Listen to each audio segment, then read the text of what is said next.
नमस्कार, आप सभी का बहुत बहुत स्वागत है न्यूज़ 18 इंडिया पर। मेरा नाम रुबिका लियाकत है और इस वक्त मैं पटना में मौजूद हूँ। इसीलिए क्योंकि आज तादाद में मुसलमान इकट्ठा हुए हैं पटना की सरजमी पर और इन्हें इकट्ठा किया है किसी और ने नहीं, प्रशांत किशोर ने।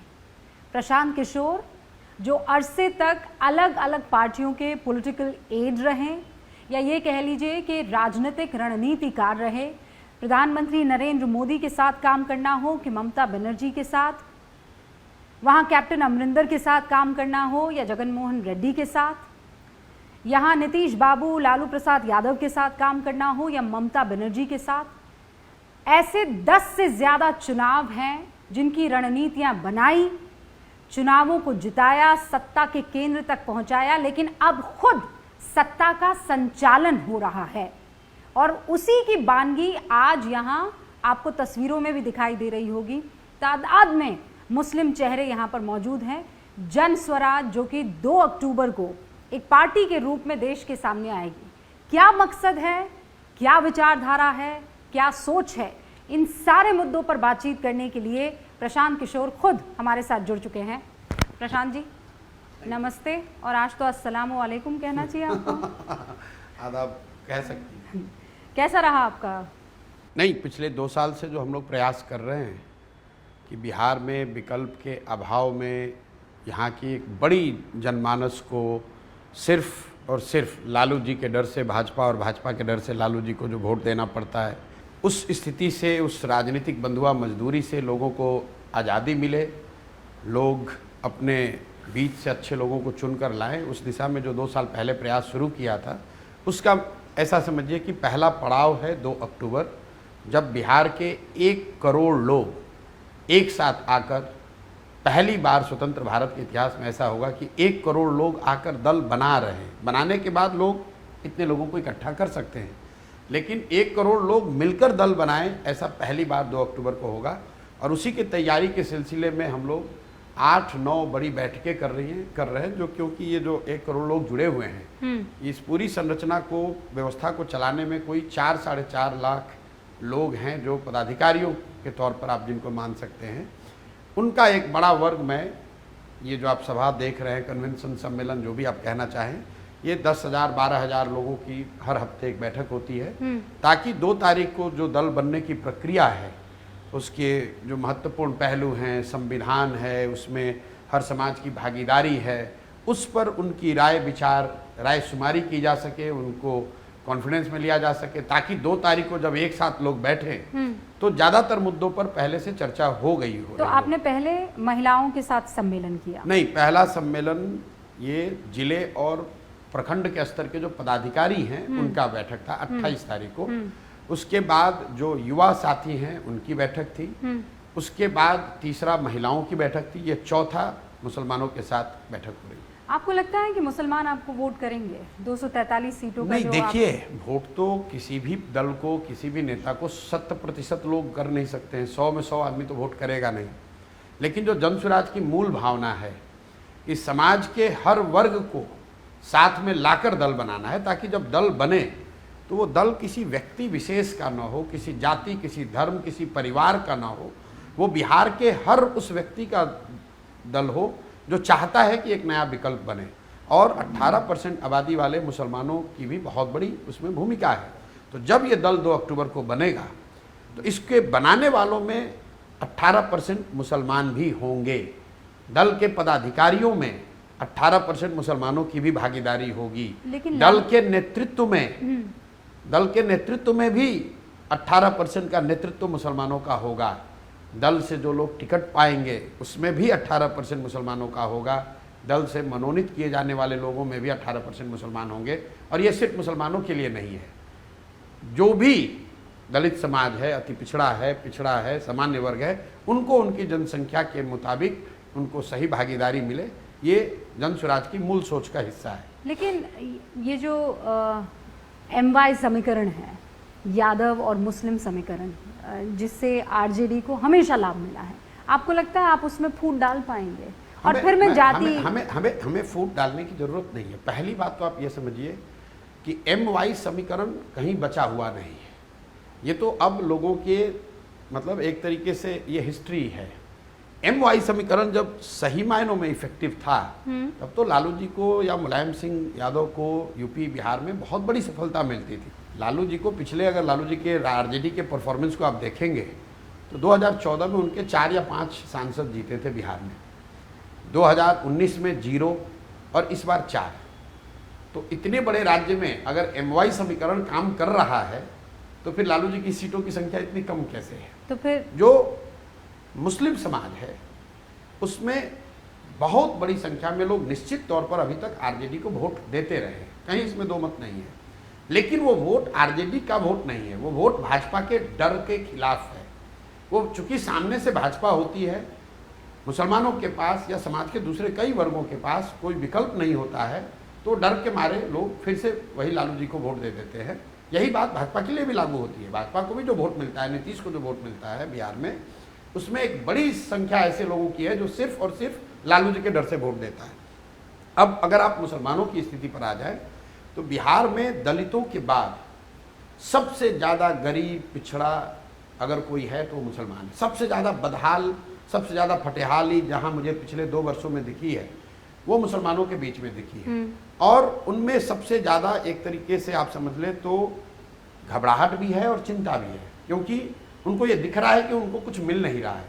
विकास के नज़रिए से, राजनीतिक भागीदारी के नज़रिए से उनको मिला कुछ नहीं, लेकिन उनके पास कोई विकल्प, कोई रास्ता भी नहीं दिख रहा है। पहली बार जनसुराज के तौर पर उनको ऐसा दिख रहा है कि शायद एक कोई ऐसा विकल्प बन रहा है जिसमें उनकी भी भागीदारी हो, जिसमें सिर्फ वो इसलिए न जुड़े क्योंकि उनको भाजपा से डर लग रहा है, तो वो सिर्फ इसलिए न वोट दें कि उनको भाजपा के खिलाफ वोट देना है, बल्कि इसलिए वोट दें क्योंकि ये अच्छी व्यवस्था बनने जा रही है जिसमें उनके और उनके समाज के, उनके बच्चों की भलाई भी हो सकती है। ये आपकी सोच है या आपको ये जमीन से पता चला है कि उनको आरजेडी से, लालू से या नहीं, ये सिर्फ इनसे मोहब्बत नहीं है? नहीं रूबिका जी, ये आइदर और नहीं है।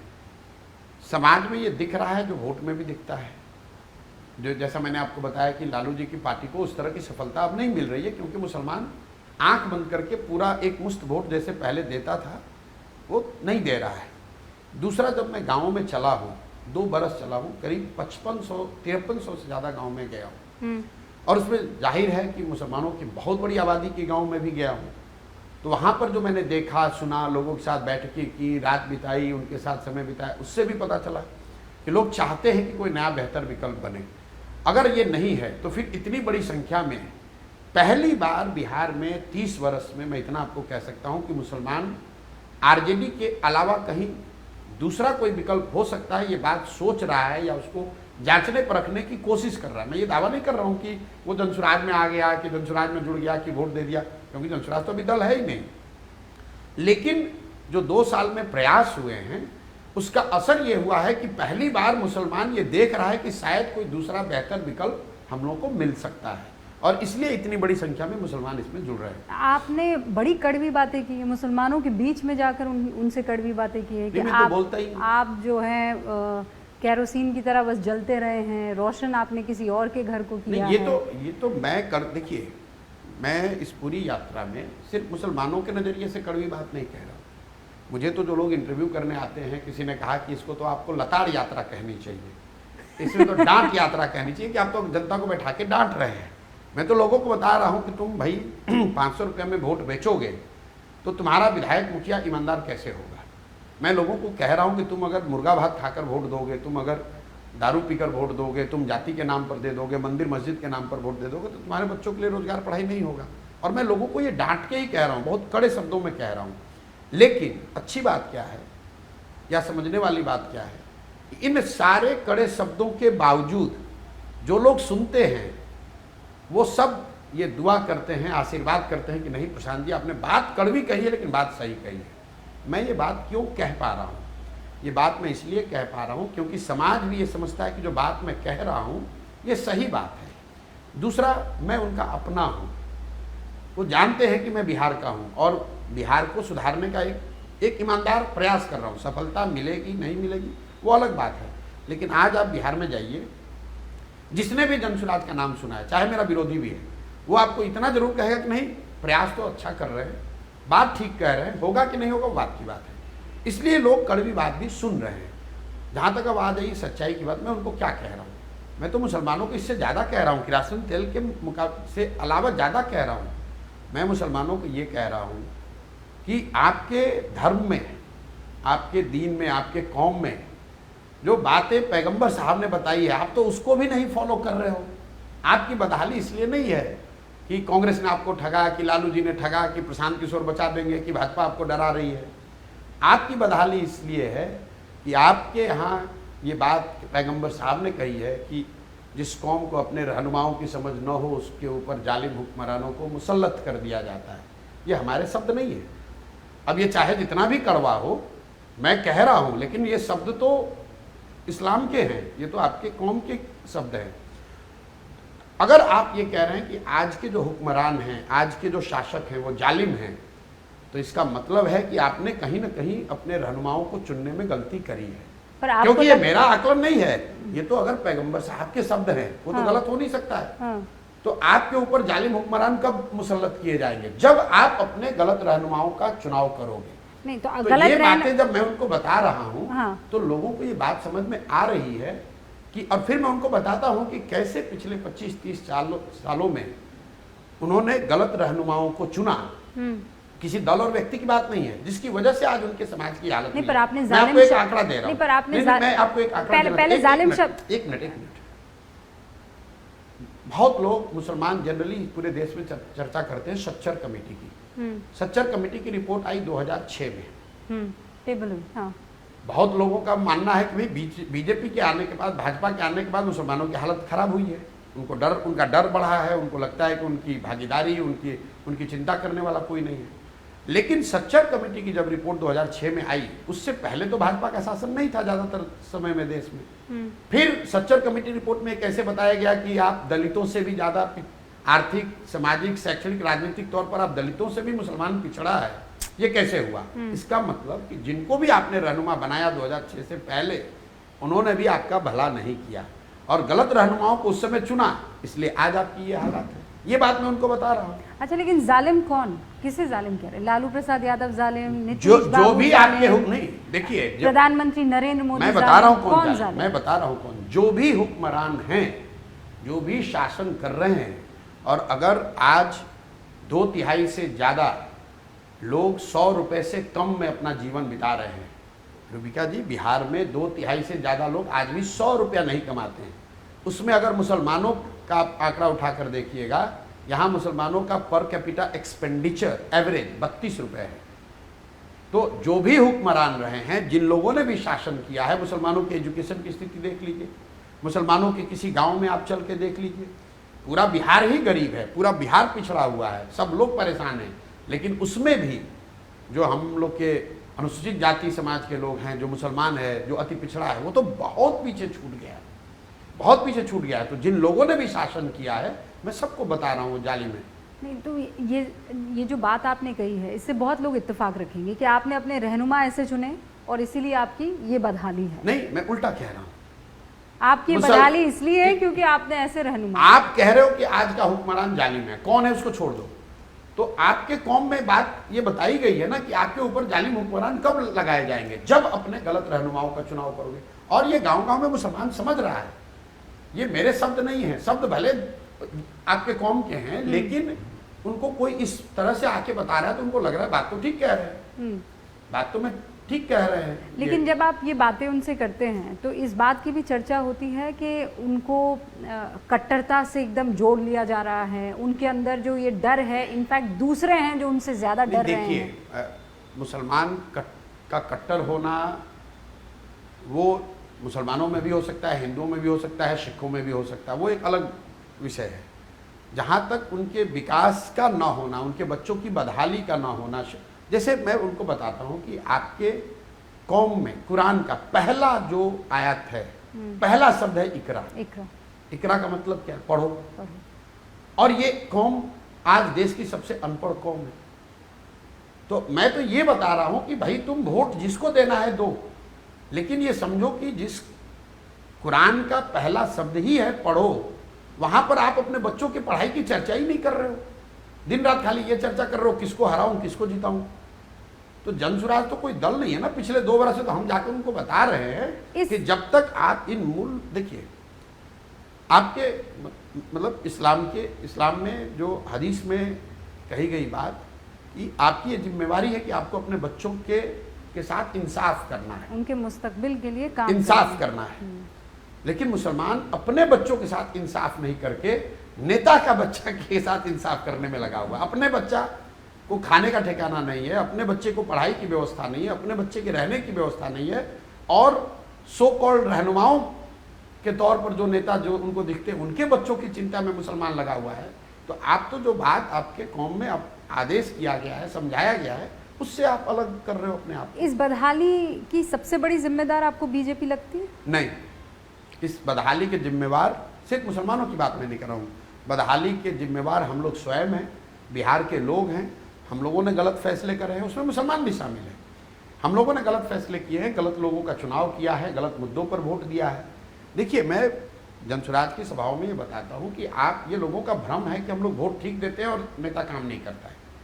मैं लोगों को ये गिनवाता हूँ कि जिस चीज़ पर भी आपने वोट दिया है, जिस किसी को दिया है, वो काम थोड़ा कम या ज़्यादा हुआ ही हुआ है।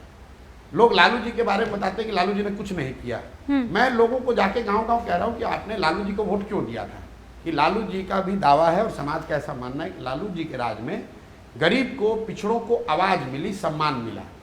तो भाई, बिहार में और कुछ हो या न हो, लालू जी के राज की वजह से गरीब और पिछड़ों को आवाज़ तो मिल गई। लेकिन जिन गरीब और पिछड़ों को लालू जी ने आवाज़ दी, उसको उन्होंने पढ़ाया नहीं, उनके बच्चों को पढ़ाया नहीं, उनको यहाँ भूमि की व्यवस्था नहीं की, उनके लिए रोजी रोजगार पूंजी की व्यवस्था नहीं की। अगर आपने मोदी को 5 किलो अनाज के लिए वोट दिया, अयोध्या में राम मंदिर के लिए वोट दिया, गैस सिलेंडर के लिए वोट दिया, तो ये तो सारा काम बिहार में भी हो रहा है। बहुत यहाँ पर चोरी है, भ्रष्टाचार है। 5 किलो अनाज नहीं मिल रहा, 4 किलो तो मिल ही रहा है अनाज। मंदिर तो अयोध्या में बन ही गया है, सिलेंडर तो आ ही गया है।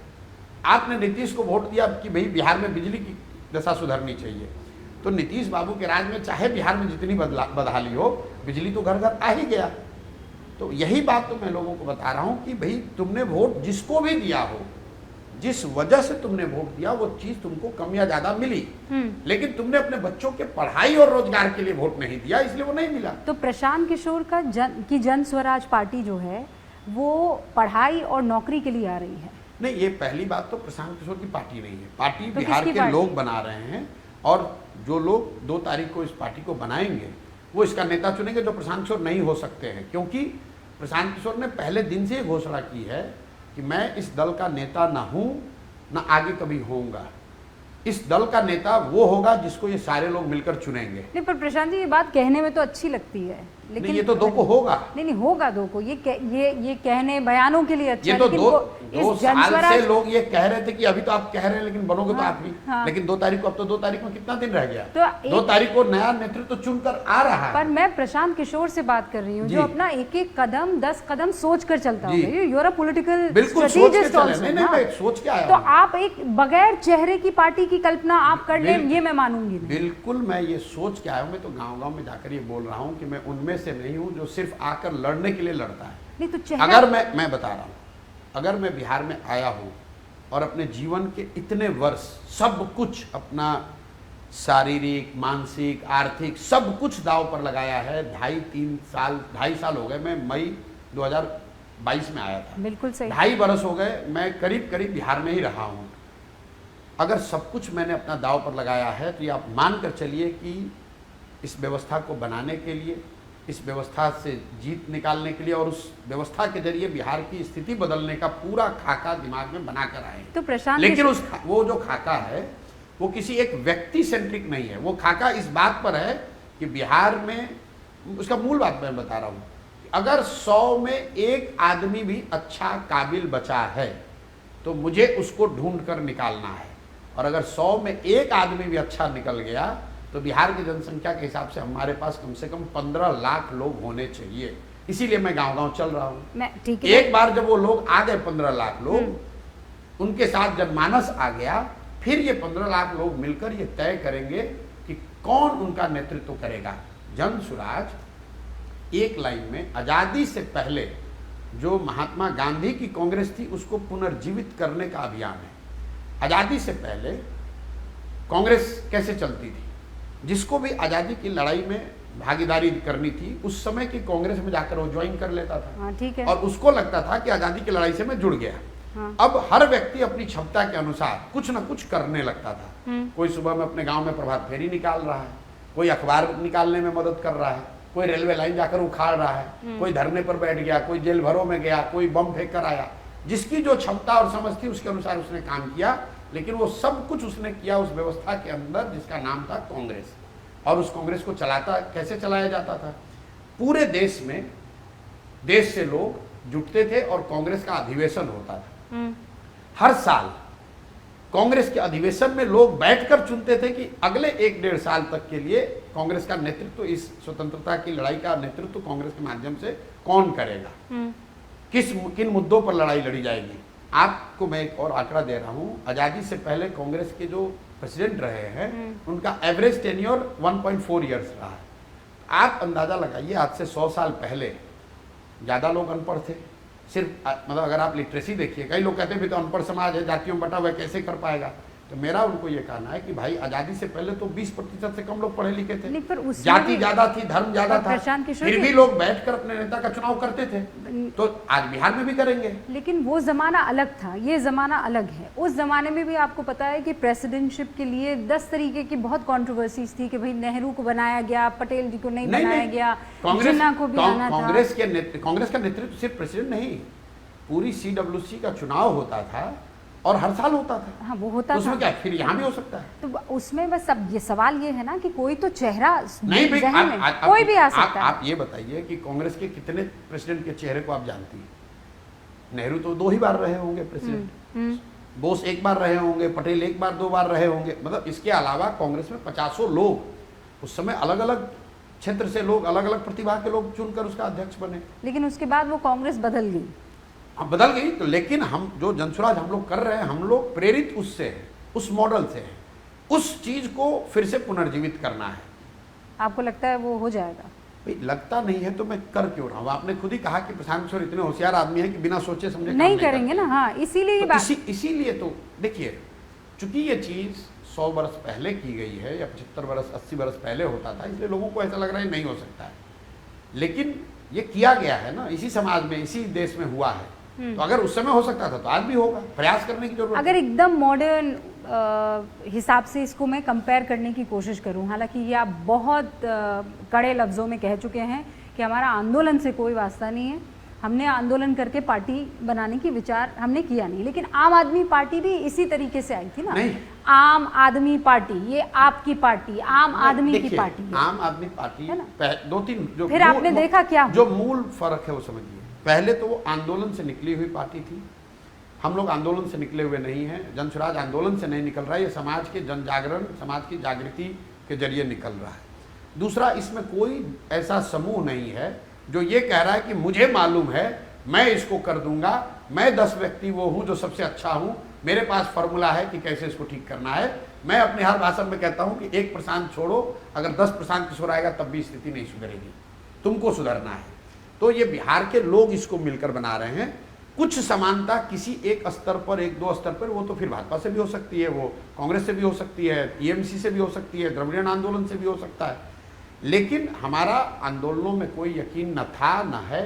जनसुराज कोई आंदोलन नहीं है, ये समाज को जगाने समझाने का प्रक्रिया है कि समाज को जगाकर समझाकर समाज में जो लोग हैं उनकी चेतना को जगाकर उनको एक साथ लाया जाए, संगठित किया जाए और एक ऐसा दल बनाया जाए जो सही मायनों में लोकतांत्रिक हो और लोगों की भावनाओं को के आधार पर बनाया और चलाया जाए। अब दोबारा मैं ये जहन में रखते हुए नहीं, आप इस बात को आप देखिए कि मैं मान रही पत्रकारिता कर रही हैं, मैं जितना भी मैंने काम किया है, तो दल बनाकर भी तो कर सकता था। यही सवाल है, क्यों नहीं बनाया? एक बार सुनिए ना, यही सवाल है कि एक पॉलिटिकल स्ट्रेटेजिस्ट वो इतना रिसोर्स पहले तो पार्टी खड़ी करने में, 2 साल घूमने फिरने में, लोगों से बात करने में, फिर एक पार्टी लॉन्च करने में, आप पार्टी चुनाव जीतेगी कि नहीं जीतेगी, सीटें मिलेंगी कि नहीं मिलेंगी, आप किसी भी पार्टी को के अंदर जाकर वो जिम्मेदारी लेकर और ये जो काम अभी आप बिहार के लिए करना चाहते हैं वो आराम से कर सकते थे, क्यों नहीं किया? इसलिए कि 10 साल मैंने अलग अलग दलों के साथ, नेताओं के साथ काम करके देखा है। क्या देखा? बिहार में भी देखा। बिहार में अभी जनसुराज का क्या होगा ये तो छोड़ दीजिए। 2015 में तो बिहार मेरे सलाह से लोग जीत गए थे। पूरी व्यवस्था बनाने में मेरी भागीदारी थी, कौन मंत्री बनेगा, कौन कार्यक्रम बनेगा, सब मेरी उसमें भागीदारी थी। लेकिन उससे बिहार नहीं सुधरा।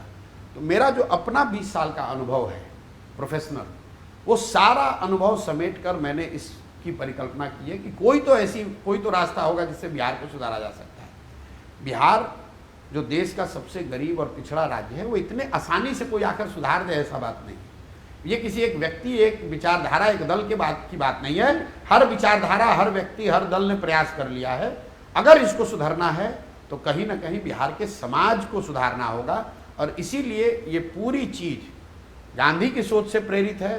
गांधी जी के जो टूल्स हैं, जो उनकी प्रेरणा है, जो उनके बताए हुए रास्ते हैं, उससे उसको आज के तारीख में कॉन्टेक्चुअलाइज करके टू एन एक्सटेंट पॉसिबल उसी के आधार पर इसको बनाने का प्रयास किया। तो ऐसे में एक सवाल ये उठता है, कहीं ऐसा तो नहीं है कि ठीक है बिहार को क्यों आप बेहतर नहीं करना चाहोगे? आप यहीं की पैदाइश हो, इसी मिट्टी के बने हुए हो, यहीं के सरकारी स्कूल में पढ़े भी हो, आपको वो पावर नहीं मिल रहा था जो आप चाहते थे। आप नंबर 1, नंबर 2 वाली स्थिति जो आप चाहते थे, आप देखिए, और इसीलिए आपने एक नया पार्टी लॉन्च जिन लोगों ने 2015 में मुझे देखा है यहाँ बिहार में, जो बिहार की राजनीति को फॉलो करते हैं, उनको आप जाकर पूछ लीजिए कि मेरे से ज़्यादा पावरफुल कोई नहीं था यहाँ। तो फिर आपको निष्कासित कर दिया ना? नहीं, वो तो 18-19 की बात आप बता रहे हैं। हाँ।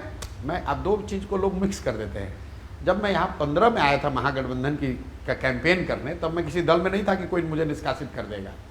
पूरे बिहार सरकार का जो कार्यक्रम 7 निश्चय है वो हम लोगों ने बनाया। That was like 60% of developmental budget of Bihar was tied up to this 7 point programs. लेकिन उसका इम्प्लीमेंटेशन नहीं हुआ। प्रोग्राम तो ठीक बना, इम्प्लीमेंटेशन नहीं हुआ। और फिर हमने भी उसको सीखा, समझा, अनुभव किया कि सिर्फ मुख्यमंत्री बदलने से, सिर्फ विधायक बदलने से बिहार में व्यवस्था नहीं बदल सकती है। जब तक पूरा सिस्टम ना नीचे से ऊपर बदला जाए, जब तक यहाँ 5000 अच्छे लोग मुखिया ना बने, जब तक अच्छे लोग प्रमुख ना बने, जब तक अच्छे लोग विधायक ना बने, सिर्फ मुख्यमंत्री का चेहरा बदलने से, सिर्फ विधायकों को हराने जिताने से, किसी दल को जिताकर हरा देने से, उससे व्यवस्था बिहार की नहीं बदल सकती है। इसलिए ये प्रयास कर रहे हैं। तो ये 243 सीटें जिन पर आप चुनाव लड़ेंगे, ये सारे नए होंगे? 2/3 से ज़्यादा लोग ऐसे होंगे जो राजनीति में पहले चुनाव नहीं लड़े हैं, या उसमें से भी ज़्यादातर ऐसे लोग होंगे जो राजनीति में कभी रहे ही ना होंगे। बिल्कुल नए लोग होंगे। लेकिन मैं पूरा 100% नहीं कह रहा हूँ, क्योंकि राजनीति में रहे हुए कुछ बहुत अच्छे लोग भी शायद शामिल रहें। लेकिन मैं इतना आपको कह रहा हूँ कैमरे पर कि 2/3 से ज़्यादा लोग वो लोग चुनाव लड़ रहे होंगे जो जीवन में पहले चुनाव नहीं लड़े हैं, या उनका किसी राजनीतिक दल, किसी बड़े राजनीतिक परिवार से कोई सरोकार न रहा। लेकिन चुनाव लड़ लीजिए, कोई रोकेगा नहीं। आप ऐसा कोई काम तो नहीं कर रहे हैं जिसको बंद कमरे में करें आप। लेकिन बिहार, आप माने कि ना माने, जातिवाद यहाँ हमेशा सत्ता में काबिज रहा है। और सिर्फ यहीं की बात नहीं है, मैं कह रही हूँ पैन इंडिया आप कहीं भी चले जाइए, किसी भी राज्य में चले जाइए, वहाँ जातियों की बातचीत हो ही जाती है। मंडल, कमंडल, कोयरी, कुर्मी, अति पिछड़ा, MY, इन सब के बीच पांडे जी के बेटे क्या कर लेंगे? पहली बात तो आपने अच्छा किया कि माना कि सिर्फ जाति बिहार में नहीं। देखिए, जाति समाज की एक बड़ी सच्चाई है, पूरे देश में है। और अगर आप राजनीतिक जीवन में कुछ करना चाहते हैं तो आपको समाज के अन्य विषयों के तरह जाति की भी समझ होनी चाहिए। बिना जाति के समझ के आप राजनीति नहीं कर सकते। लेकिन जातियों को समझना, समझ के उसका राजनीतिक समायोजन करना एक बात है, और जाति की राजनीति करना वो दूसरी बात है। दूसरा जो इम्पोर्टेंट सवाल पूछा जाना चाहिए वो ये है कि क्या बिहार में जातियों की भूमिका उत्तर प्रदेश या कर्नाटक या गुजरात या आंध्रा से ज़्यादा है या कम है? मेरा ऐसा मानना है कि ऐसा नहीं है। यहाँ पर ज़्यादा नहीं है। जितना जातियों का प्रभाव उत्तर प्रदेश में है, गुजरात में है, कर्नाटक में है, तमिलनाडु में है, उतना बिहार में, पूरे हिंदुस्तान में। अब लोग कहेंगे नहीं, ये तो भैया ऐसा नहीं है। तो आप ये बताइए, बिहार में भाजपा को वोट पड़ा है? भाजपा को नहीं वोट पड़ा है, लोग बताएंगे कि मोदी जी के नाम पर वोट पड़ा है।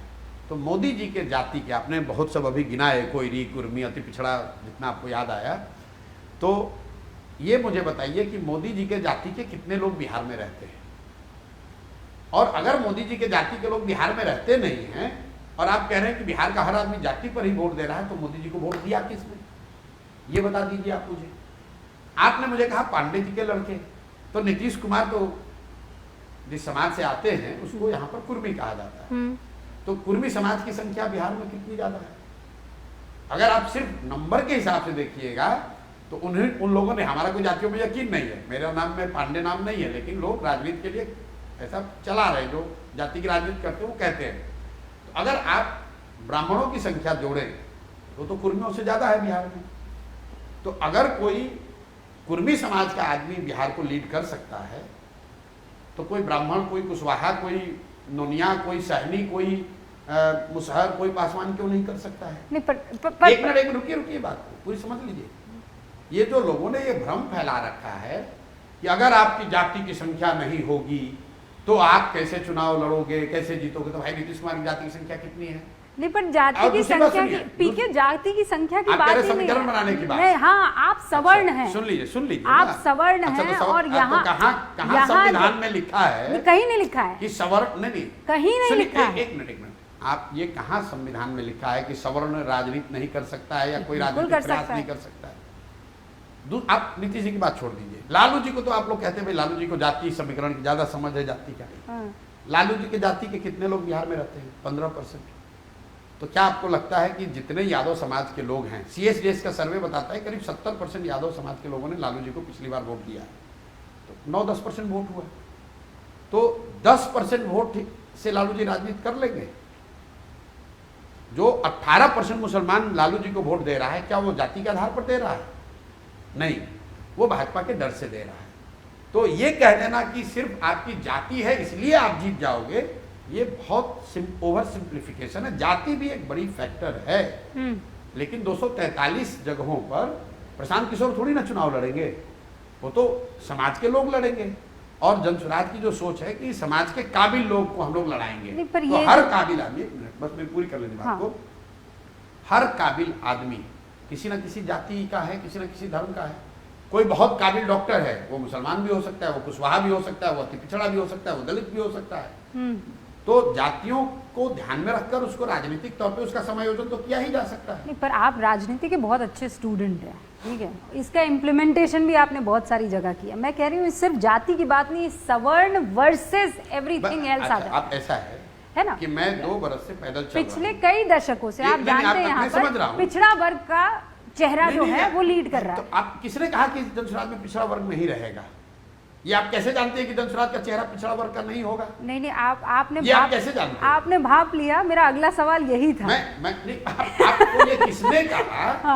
भाई जनसुराज के अभी संविधान में जो प्रस्ताव पारित हुआ कि जनसुराज का पहला अध्यक्ष अनुसूचित जाति समाज का होगा, तो ये किसने कहा कि सवर्ण नहीं होगा? तो इसीलिए तो कहीं आप बैकसीट नहीं ले रहे हैं। नहीं, एक मिनट, क्योंकि आप सवर्ण हैं। नहीं, सवर्ण नहीं, ये बिल्कुल गलत बात है। वो कोई इसलिए नहीं होगा, सवर्ण को भी उतना ही नेतृत्व मिल रहा है जनसुराज में जितना अनुसूचित जाति समाज को मिलेगा, जितना अति पिछड़ों को मिलेगा। ये सवर्ण, और मैं सवर्ण तो शब्द ठीक नहीं मानता हूँ, सामान्य वर्ग और दूसरे वर्ग के जो लोग हैं, ये तो लड़ाई लोगों ने लगाई है यहाँ पर अपने फायदे के लिए। भाई इनका कोई लेना देना नहीं किसी जातियों से।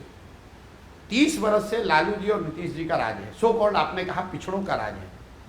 बिहार में सबसे गरीब और पिछड़ा कौन है? सो कॉल्ड वही उन्हीं जातियों के लोग हैं जिनको ये लोग पिछड़ा बताते हैं, जिसके रहनुमाई का ये लोग दावा कर रहे हैं। सबसे गरीब पिछड़ा कौन है? मुसलमान है, जिसका वोट लेकर अपने घर में लालटेन जला रहे हैं। सबसे गरीब और पिछड़ा कौन है? अनुसूचित जाति समाज के लोग हैं, जिनका वोट दलित महादलित के नाम पर इनको मिल रहा है।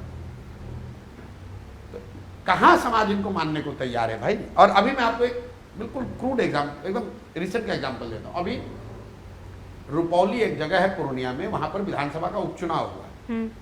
वहां पर आरजेडी की जो उम्मीदवार महिला हैं, उनकी जाति के उस विधानसभा में लोग बताते हैं 40,000 से ज्यादा लोग रहते हैं, और आरजेडी का MY कॉम्बिनेशन उसके ऊपर से, तो कुल मिलाकर करीब 1,10,000 वोट उनको मिलना चाहिए।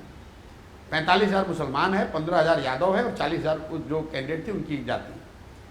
नीतीश जी एनडीए की ओर से जो कैंडिडेट चुनाव लड़े, उनके भी जो अति पिछड़ा जो वहाँ पर समाज है, उनका भी 1,20,000 वोट है। चुनाव हुआ अभी 1 महीना पहले हुआ है, वहाँ जीता कौन? दोनों हार गए। जीता एक ऐसे समाज का आदमी जिसको आप सवर्ण कह रहे हैं, जिसकी जाति के 8,000 वोट है वहाँ पर, निर्दलीय है, वो जीता है। कैसे जीता है? अगर सिर्फ लोग जातियों पर ही वोट दे रहे हैं, जातीय समीकरण पर ही दे रहे हैं, तो फिर आदमी जीता कैसे? हम लोगों ने जब पदयात्रा शुरू की तो एक एमएलसी का चुनाव लड़ाया, एक मुस्लिम साथी आफाक अहमद चुनाव लड़े, निर्दलीय लड़े, और वो चुनाव जीत कर आए। वहाँ भी एनडीए हारी और नीतीश कुमार एनडीए हारे और महागठबंधन, तब नीतीश कुमार महागठबंधन में थे, ये लोग हार गए चुनाव। वहाँ पर तो मुस्लिमों के टोटल वोट ही 800 या 900 हैं। मुस्लिम शिक्षकों का वोट सिर्फ 800 या 900 है, और 4,500 मत लेकर एमएलसी आफाक अहमद बने। तो ये ऐसे जो दो आपने मुझे उदाहरण दिए, ऐसे नहीं, ऐसे 50 उदाहरण ना ऐसे 243 सीटों पर आपने गणित लगा लिया है, नहीं ऐसा लग रहा है। हमको 243 में लगाने की जरूरत नहीं है। बिहार की जनता, एक बात आप जाकर रोड पर भी देख लीजिए, किसी से बात कर लीजिए, कोई सर्वे उठाकर देख लीजिए, लोग इतने ज्यादा त्रस्त हैं कि बिहार में लोग बदलाव चाहते हैं। पर पीके आप भी जानते हैं, 1 मिनट में आ रहा हूँ, कितने ही त्रस्त क्यों ना हो, 1 मिनट में आ रहा हूँ, 2/3 से ज्यादा लोग बदलाव चाहते हैं। चाहे वो आरजेडी का वोटर हो, चाहे वो अति पिछड़ा हो, सवर्ण हो, जो भी हो, चाहे वो जदयू का वोटर हो, भाजपा का वोटर हो, वो बदलाव चाहता है, क्योंकि वो तंग आ चुका है अपने बच्चों की परेशानी से, अपने बच्चों के पलायन से। इसका मतलब ये नहीं कि 2/3 लोग जनसुराज चाहते हैं, मैं आपको कैमरे पे कह रहा हूँ, लेकिन 2/3 लोग बदलाव चाहते हैं, इनसे छुटकारा चाहते हैं। अब मजबूरी में वो इनको वोट इसलिए दे रहे हैं कि उनके पास कोई विकल्प था नहीं, और बिहार में इन नेताओं ने और आप लोगों की कुछ मदद से ऐसा एक प्रभाव बना दिया कि अरे भाई आपकी जाति नहीं है, आपके पास बहुत बाहुबल नहीं है, आपके पास पैसा नहीं है तो आप चुनाव नहीं लड़ सकते हो, आप राजनीति नहीं कर सकते हो। आपने जातियों की बात की, मैं एक दूसरा पहलू बताता हूँ। बिहार में लोगों को लगता है बाहुबल नहीं होगा तो यहाँ पर आप चुनाव नहीं, राजनीति में नहीं आ सकते हैं। यही इसको तोड़ने के लिए इस पूरी 2-2.5 साल की यात्रा में मैं एक सिपाही भी लेकर नहीं चलता, पैदल चल रहा हूँ। आज तक मेरी पूरी व्यवस्था में सैकड़ों लोग रहते हैं, चलते हैं, लेकिन उसमें एक सिपाही नहीं हो, सुरक्षा नहीं होती। कोई आदमी आकर मिल सकता है, रोजाना लोग आकर मुझे कहते हैं भैया सुरक्षा का चिंता कर लीजिए, अब बड़ा पॉपुलैरिटी बढ़ रहा है, लोग हल्ला हंगामा कर लेगा। हम लोग खेत में ही सोते हैं, गाँव में रहते हैं, हर जाति हर समाज के गाँव में जाते हैं। बिहार में कोई मुखिया भी जीतता है तो 2 गन में लेके घूमता है कि भैया बड़ा खतरा है जान पर। प्रशांत किशोर 2 साल से पैदल चल रहे हैं, 2.5 साल से बिहार में हैं, और एक भी किसी भी पिक्चर में आप दिखा दीजिए कि मेरे बगल में कोई सिपाही खड़ा है, बिना सुरक्षा के चल रहे हैं। लोगों को विश्वास बना है, हमें तो किसी कुत्ते ने भी नहीं काटा है, कहाँ कोई मार रहा है हमको। मैं यादव के भी गांव में गया हूँ, उन्होंने भी मेरा उतना ही स्वागत किया। इससे तो मैं भाजपा के भी समर्थकों के गाँव में गया हूँ, वहां पर भी लोगों ने इतना ही समर्थन किया। इससे तो तेजस्वी थोड़ा टाइम पहले और अब नीतीश बाबू ये कह सकते हैं कि ये जो आप लोग माहौल बनाते हैं कि यहाँ जंगल राज है और यहाँ क्राइम और लॉ एंड ऑर्डर की व्यवस्था बड़ी खराब है, आपको आज तक किसी कुत्ते ने भी नहीं काटा? नहीं, उनकी लॉ एंड ऑर्डर की व्यवस्था तो खराब है, वो तो है, लेकिन अगर आपने ठान लिया, अगर आपके कैरेक्टर में, आपके चरित्र में वो ताकत है, समाज के लिए आप खड़े होंगे तो समाज आपको खड़े होकर आपकी सुरक्षा करता है। इनका दम नहीं है, ये नीतीश कुमार का दम नहीं है कि किसी एक गांव में बिना सुरक्षा के चले जाए, तो सुरक्षा लेके जाते, जूता चप्पल चलता है इन पर। पिछले 2 बरस में नीतीश कुमार पर सबसे ज्यादा जूता चप्पल कपड़ा काला झंडा, ये जहाँ जाते हैं प्रशासन वालों को ऐसा टेंशन रहता है भाई इज्जत से चले जाए। मैं तो दावा कर रहा हूँ, अगर इनको लग रहा है कि कानून व्यवस्था ठीक है तो नीतीश कुमार, प्रशांत किशोर चल रहे हैं ना, नीतीश कुमार अपना सुरक्षा छोड़ देंगे और एक गांव ये पैदल चल के दिखा दें। पूरे बिहार में अपना गांव चुन लेंगे, कोई ऐसा गांव नहीं जहां नीतीश कुमार बिना सुरक्षा के पैदल चल रहे। अरे अपने गांव में गए थे, अभी जहां इन पर पीछे से हमला हुआ था, अपने नालंदा के अपने गांव में थे, पूरी सुरक्षा दल बल के साथ पीछे से आकर किसी ने हमला कर दिया। इनका दम थोड़ी ना है। नहीं, पर ये तो अब बदले प्रशांत किशोर है। 2015 में तो इनसे बढ़िया बाबू, सुशासन बाबू कोई नहीं था, बिल्कुल इनसे बढ़िया शासन किसी ने नहीं किया था। आज आप कह रहे हैं कि अकेले निकल नहीं सकते हैं। मैं उस बात का आपका जवाब दे रहा था कि आप ये कह रहे हैं कि अगर आप भय बिना सुरक्षा के चलने का मतलब बिहार में कानून व्यवस्था अच्छी है, नहीं। मैं इसलिए चल रहा हूँ कि मैं लोगों में ये विश्वास दिलाना चाहता हूँ कि नहीं, तुम्हें बाहुबल नहीं चाहिए राजनीति में आने के लिए। अगर तुम डॉक्टर हो, तुम अच्छे आदमी हो, तुम शिक्षक हो, तुम महिला हो, तुम में क्षमता है तो डरो मत, तुमको कोई नहीं मारेगा। अगर प्रशांत किशोर चल रहे हैं तो तुम भी चल सकते अब हो। क्विकली 2-4 मेरे महत्वपूर्ण सवाल, लेकिन पहले ये आप से कोई ये सवाल क्यों ना पूछे कि आप जिन लोगों के लिए काम कर रहे थे, पैसा लेकर जिनको जितवा रहे थे, जिनकी हर बात को आप जनता के बीच में सबसे चमकदार तरीके से पहुंचा रहे थे, आज आप उन्हीं को गाली दे रहे हैं, आज कह रहे हैं यही लोग सबसे खराब। तो पहले वाला प्रशांत किशोर सच्चा कि अभी वाला प्रशांत किशोर सच्चा? प्रशांत किशोर ने अगर पूरे इस 2 साल के अभियान में ये कहा हो कि कोई खराब हो, आप पूरे अभियान को अपने ध्यान से देखा ही नहीं। 2 साल में मैं आपको बहुत नजदीक से देख बता रहा रही हूँ, आप मेरे सभाओं को जाकर देखिए। मैं कहता हूँ वोट जिसको देना है दो, एक बार नहीं कहता हूँ, 4 बार 5 बार कहता हूँ, वोट जिसको देना है दो, लेकिन वोट अपने बच्चों के पढ़ाई रोजगार के लिए दो। पूरा अभियान ही बस उतना ही है। मैं तो लालू जी का सम्मान करा रहा हूँ कि भाई लालू जी ने गरीब और पिछड़ों को आवाज दिया है कि नहीं, हाथ उठाकर बताओ। लोग कहते हैं दिया है। मैं कहता हूँ भाई नीतीश के राज में तुमको बिजली मिला है कि नहीं, हाँ मिला है, बताते हैं। मैं कह रहा हूँ भाई मोदी ने तुम्हारे लिए मंदिर बनवा दिया, 4 किलो अनाज बांट रहे हैं, उसके लिए हाथ उठाओ, लोग उठाते हैं। लेकिन इन लोगों ने तुम्हारे बच्चों के लिए रोजगार पढ़ाई नहीं दिया। और लोग, ये लोग दोषी नहीं है, इसके लिए दोषी तुम हो, क्योंकि तुम्हें रोजगार पढ़ाई चाहिए ही नहीं। तुम खाली मंदिर मस्जिद और 4 किलो अनाज पर अपना वोट बेचोगे तो तुम्हारा यही दशा होगा। अच्छा, वोट बेचने खरीदने से पैसे का भी ध्यान आ गया जी। ये कब आप पैसा कहाँ से ला रहे हैं? अभी तो आप कह रहे थे मैं पैसा लेके इतने लोगों को मैंने जिताया है। हाँ, मतलब तो अब भाई तक तो अगर 10 हजार लाख करोड़ का तो आपका तो अगर मान लीजिए कि 10 साल, हाँ, पहले तो लोगों को अपने दिमाग में क्लैरिटी रख लेनी चाहिए कि उनको ये समझना कि प्रशांत किशोर आपने अपना सारा पैसा लगा दिया है नहीं, जन सुन स्वराज लीजिए, में। मेरी नहीं, बात। पहले आप क्लियर नहीं, कीजिए। पहले आप सुनिए, जो आपने कहा कि भाई पैसा कहाँ से आया, तो आप तो आज अंतिम में पहुंचे ना। यहाँ पर हर गांव, हर प्रखंड में लोगों ने मुझसे सवाल पूछा, पत्रकारों ने, पैसा कहाँ से आ रहा है। हाँ, मैं बता रहा हूँ। तो अगर आप ये समझते हैं कि प्रशांत किशोर ने 10 साल में इस देश में बड़े बड़े दल और नेताओं को जिताया है या जिताने में मदद की है, तो पैसा उन्हीं लोगों से या उनके मददगारों से ले रहे हैं जिनकी मदद हमने पिछले 10 साल में की है। जिनको पता है कि जैसे आपने कहा कि प्रशांत किशोर अगर काम कर रहा है तो कुछ ना कुछ अच्छा ही कर रहा होगा या कुछ सोच समझ के कर रहा होगा, पैसा उनसे मांग रहे हैं और ये अभियान के लिए मांग रहे हैं। इसमें कोई इतना बड़ा भी खर्चा नहीं है क्योंकि पैसा इकट्ठा न किया जा सके। जब ये दल 2 तारीख को बनेगा तो जैसे आपने 2011-12 में पहली बार देश ने देखा कि सोशल मीडिया का भी इस्तेमाल चुनाव प्रचार के लिए हो सकता है, वैसे डिसेंट्रलाइज क्राउड फंडिंग का जो मॉडल हम लोग खड़ा कर रहे हैं बिहार में, 2 करोड़ बिहार के लोग 100 रुपया जन स्वराज को दें ताकि 200 करोड़ रुपया इकट्ठा हो और उसी से चुनाव लड़ा जाएगा। अब आप बताइए, आपने जितना बिहार को देखा समझा होगा, 13 करोड़ की हम लोग की आबादी है, चाहे जितनी भी गरीबी है, 2 करोड़ आदमी ऐसा है कि नहीं जो कि 100 रुपया दे सके। अगर 100 रुपया 2 करोड़ लोग दे देंगे 200 करोड़ रुपया हो जाएगा। नहीं तो वो आपको क्यों देंगे? वही इसलिए देंगे कि 2-3 बरस से जो हमने काम किया है उसको गांव-गांव में लग रहा है कि कोई एक आदमी आकर अपना पैदल चल के अपना जीवन खपाकर अगर हम लोग को लिए रास्ता निकाल रहा है, सही लोगों को खड़ा कर रहा है, सही लोगों को राजनीति में ला रहा है, तो 100 रुपया क्यों नहीं देगा? 100 रुपया इसलिए देगा ताकि उसको 2000 रुपया राशन कार्ड बनाने के लिए न देना पड़े। 100 रुपया इसलिए देगा कि उसको कल होकर इंदिरा आवास में 30,000 रुपया घूस न देना पड़े। 100 रुपया इसलिए देगा कि उसको दाखिल खारिज जमीन के रसीद कटाने में 5,000 रुपया ना देना पड़े। इसके लिए हम क्या कर रहे हैं, तुम अभी 100 रुपया दे दो, हम तुमको सबसे ईमानदार उम्मीदवार चुनाव लड़ा के जिता के लाएंगे। पर वो आप पर भरोसा क्यों करेगा? वो एक आम आदमी वो ये सोचेगा कि नहीं, कल तो ये ममता बनर्जी के लिए काम कर रहे थे, उससे पहले मोदी के लिए काम कर रहे थे, फिर नीतीश बाबू के लिए काम कर रहे थे। मैं एक आम आदमी के पर्सपेक्टिव से सोच रही हूं। बिहार का जो आम आदमी है वो तो ये देखता है कि भाई बिहार से, जिस बिहार से लड़के बाहर मजदूरी करने जाते हैं, जिस बिहार से जाने वाले लोगों को अनपढ़ मजदूर कहा जाता है, उसी बिहार का ये लड़का जाता है और वहां पर लोगों को राजा बनाता है।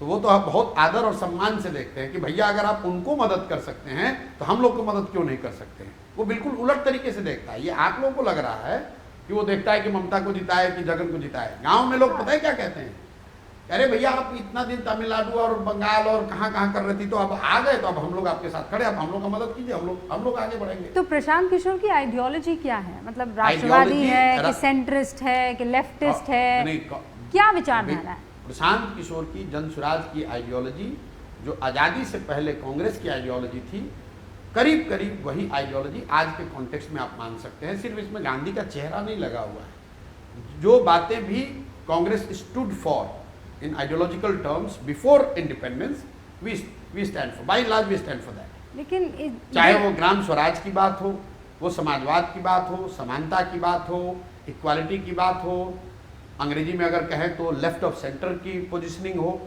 मूलतः उसी बात को फिर से पुनर्जीवित करने, सिर्फ पुनर्जीवित करना ऑर्गेनाइजेशनल बात नहीं है, उस विचारधारा को पुनर्जीवित करने की बात है जिसमें लोकतंत्र, समानता, समाजवाद, ग्राम की प्रधानता, उस चीज को फिर से पुनर्जीवित कर रहे हैं। पर ये सारे इंग्रेडिएंट्स तो आपके पास मौजूद थे, कांग्रेस से आपकी बातचीत भी चल तो रही कांग्रेस थी। नहीं तैयार हुई ना, कांग्रेस से बातचीत मेरी हुई, 1 साल उनके साथ बैठ के बात करी, सब उनको बताया, उनको अच्छा भी लगा, लेकिन इसको करने के लिए फर्क बस इतना है कि वो इस काम को राहुल गांधी के नाम पर करना चाहते थे, हम लोग उस काम को महात्मा गांधी के नाम पर करना चाह रहे हैं।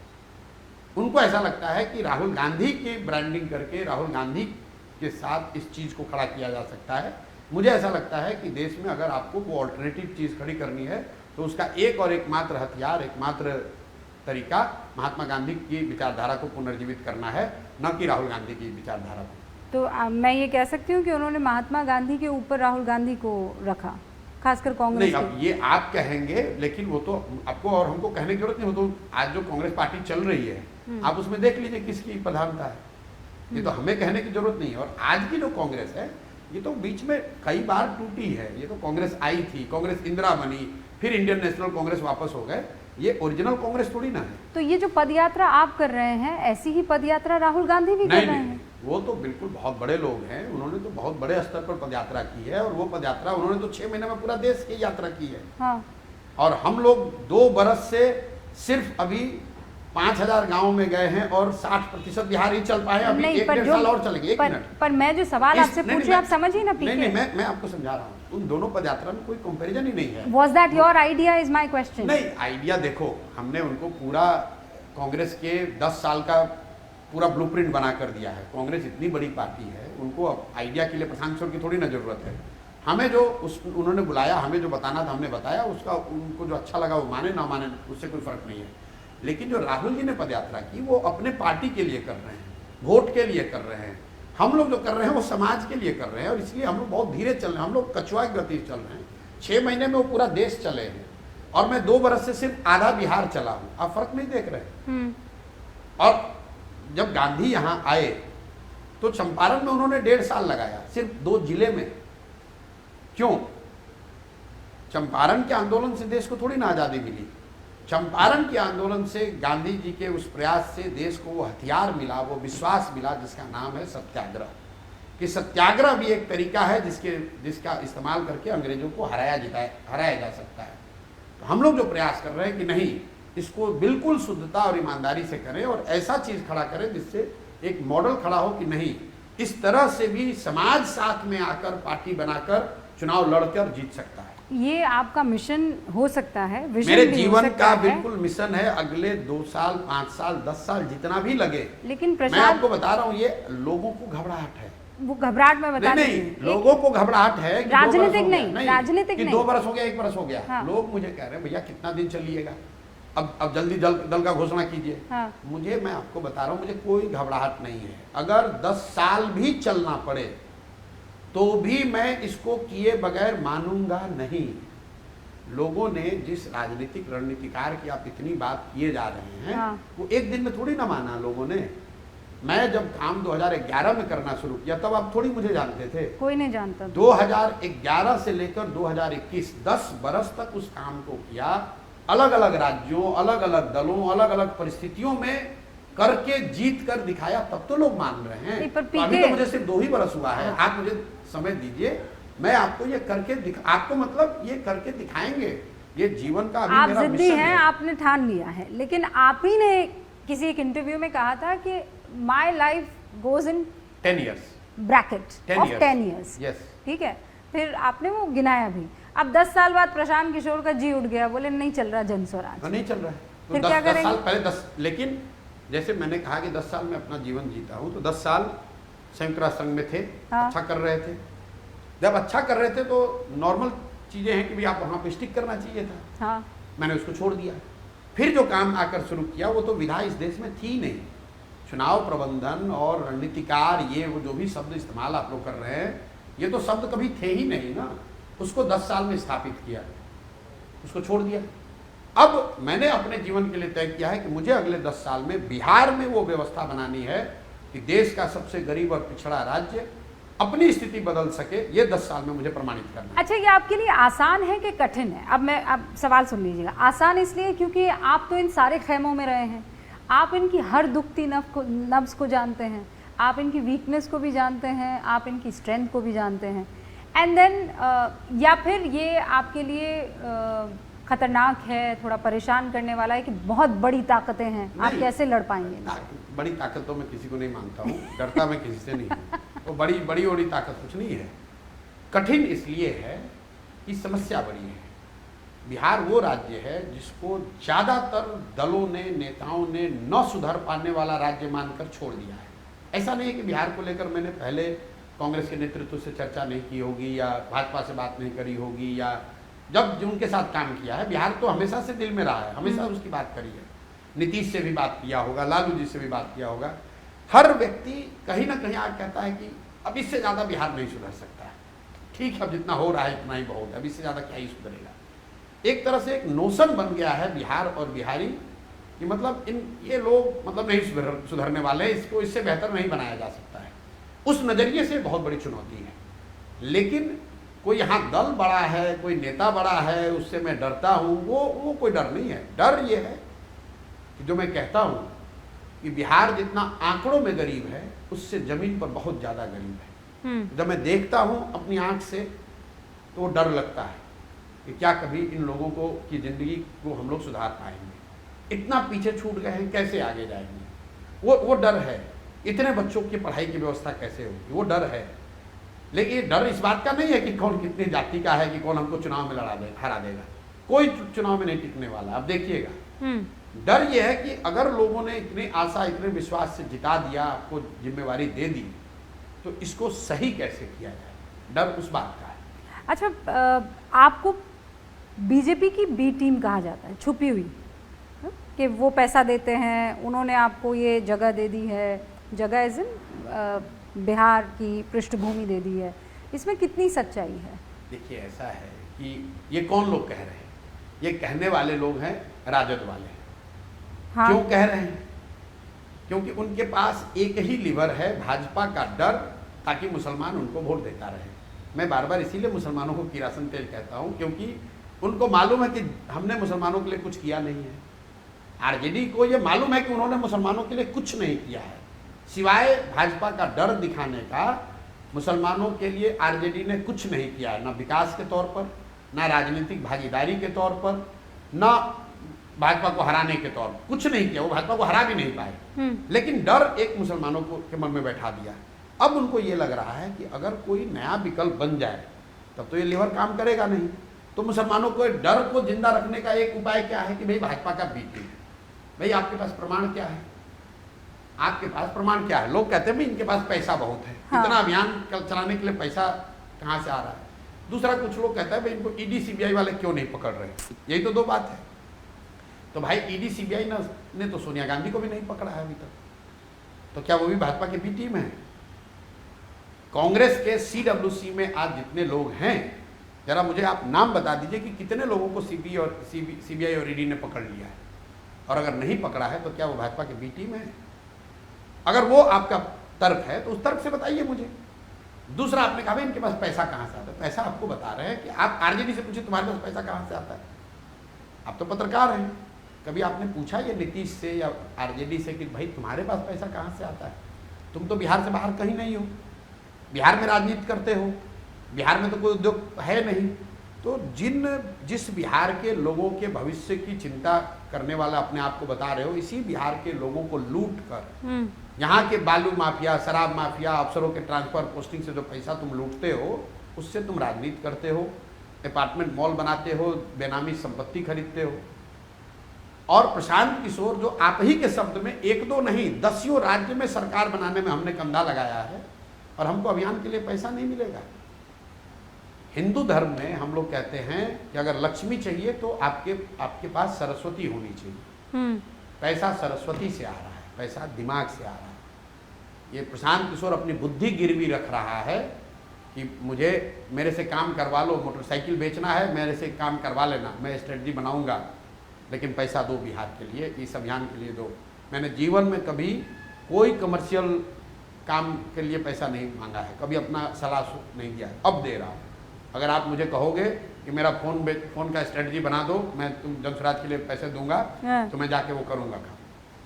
अपनी बुद्धि गिरवी रख रहा हूँ, अपना जितना मेरा संबंध है वो सब गिरवी, सब कुछ जो भी जीवन में है सब कुछ दाव पर लगा है। जो कुछ भी करना पड़े, पैसे की कमी की वजह से बिहार का गरीब से गरीब लड़का भी अगर काबिल है तो यहाँ के बालू और शराब माफियाओं से चुनाव नहीं हारेगा। ये प्रशांत किशोर की गारंटी है और यही जन स्वराज है। और आप देखिएगा कि मैं करके दिखाता हूँ। ये शराब माफियाओं से एक सवाल जहन में आया कि महिलाओं का सम्मेलन था, आप महिलाओं के इतने बड़े समूह के बीच में कह रहे हैं कि शराबबंदी 15 मिनट में हटा दूंगा। बिल्कुल हटा देंगे। ऐसे कैसे? अरे मैं इस अभियान ये चुप्पा वोटर शराबबंदी की वजह से नीतीश बाबू को मिले ना। यही तो जन स्वराज की ताकत है।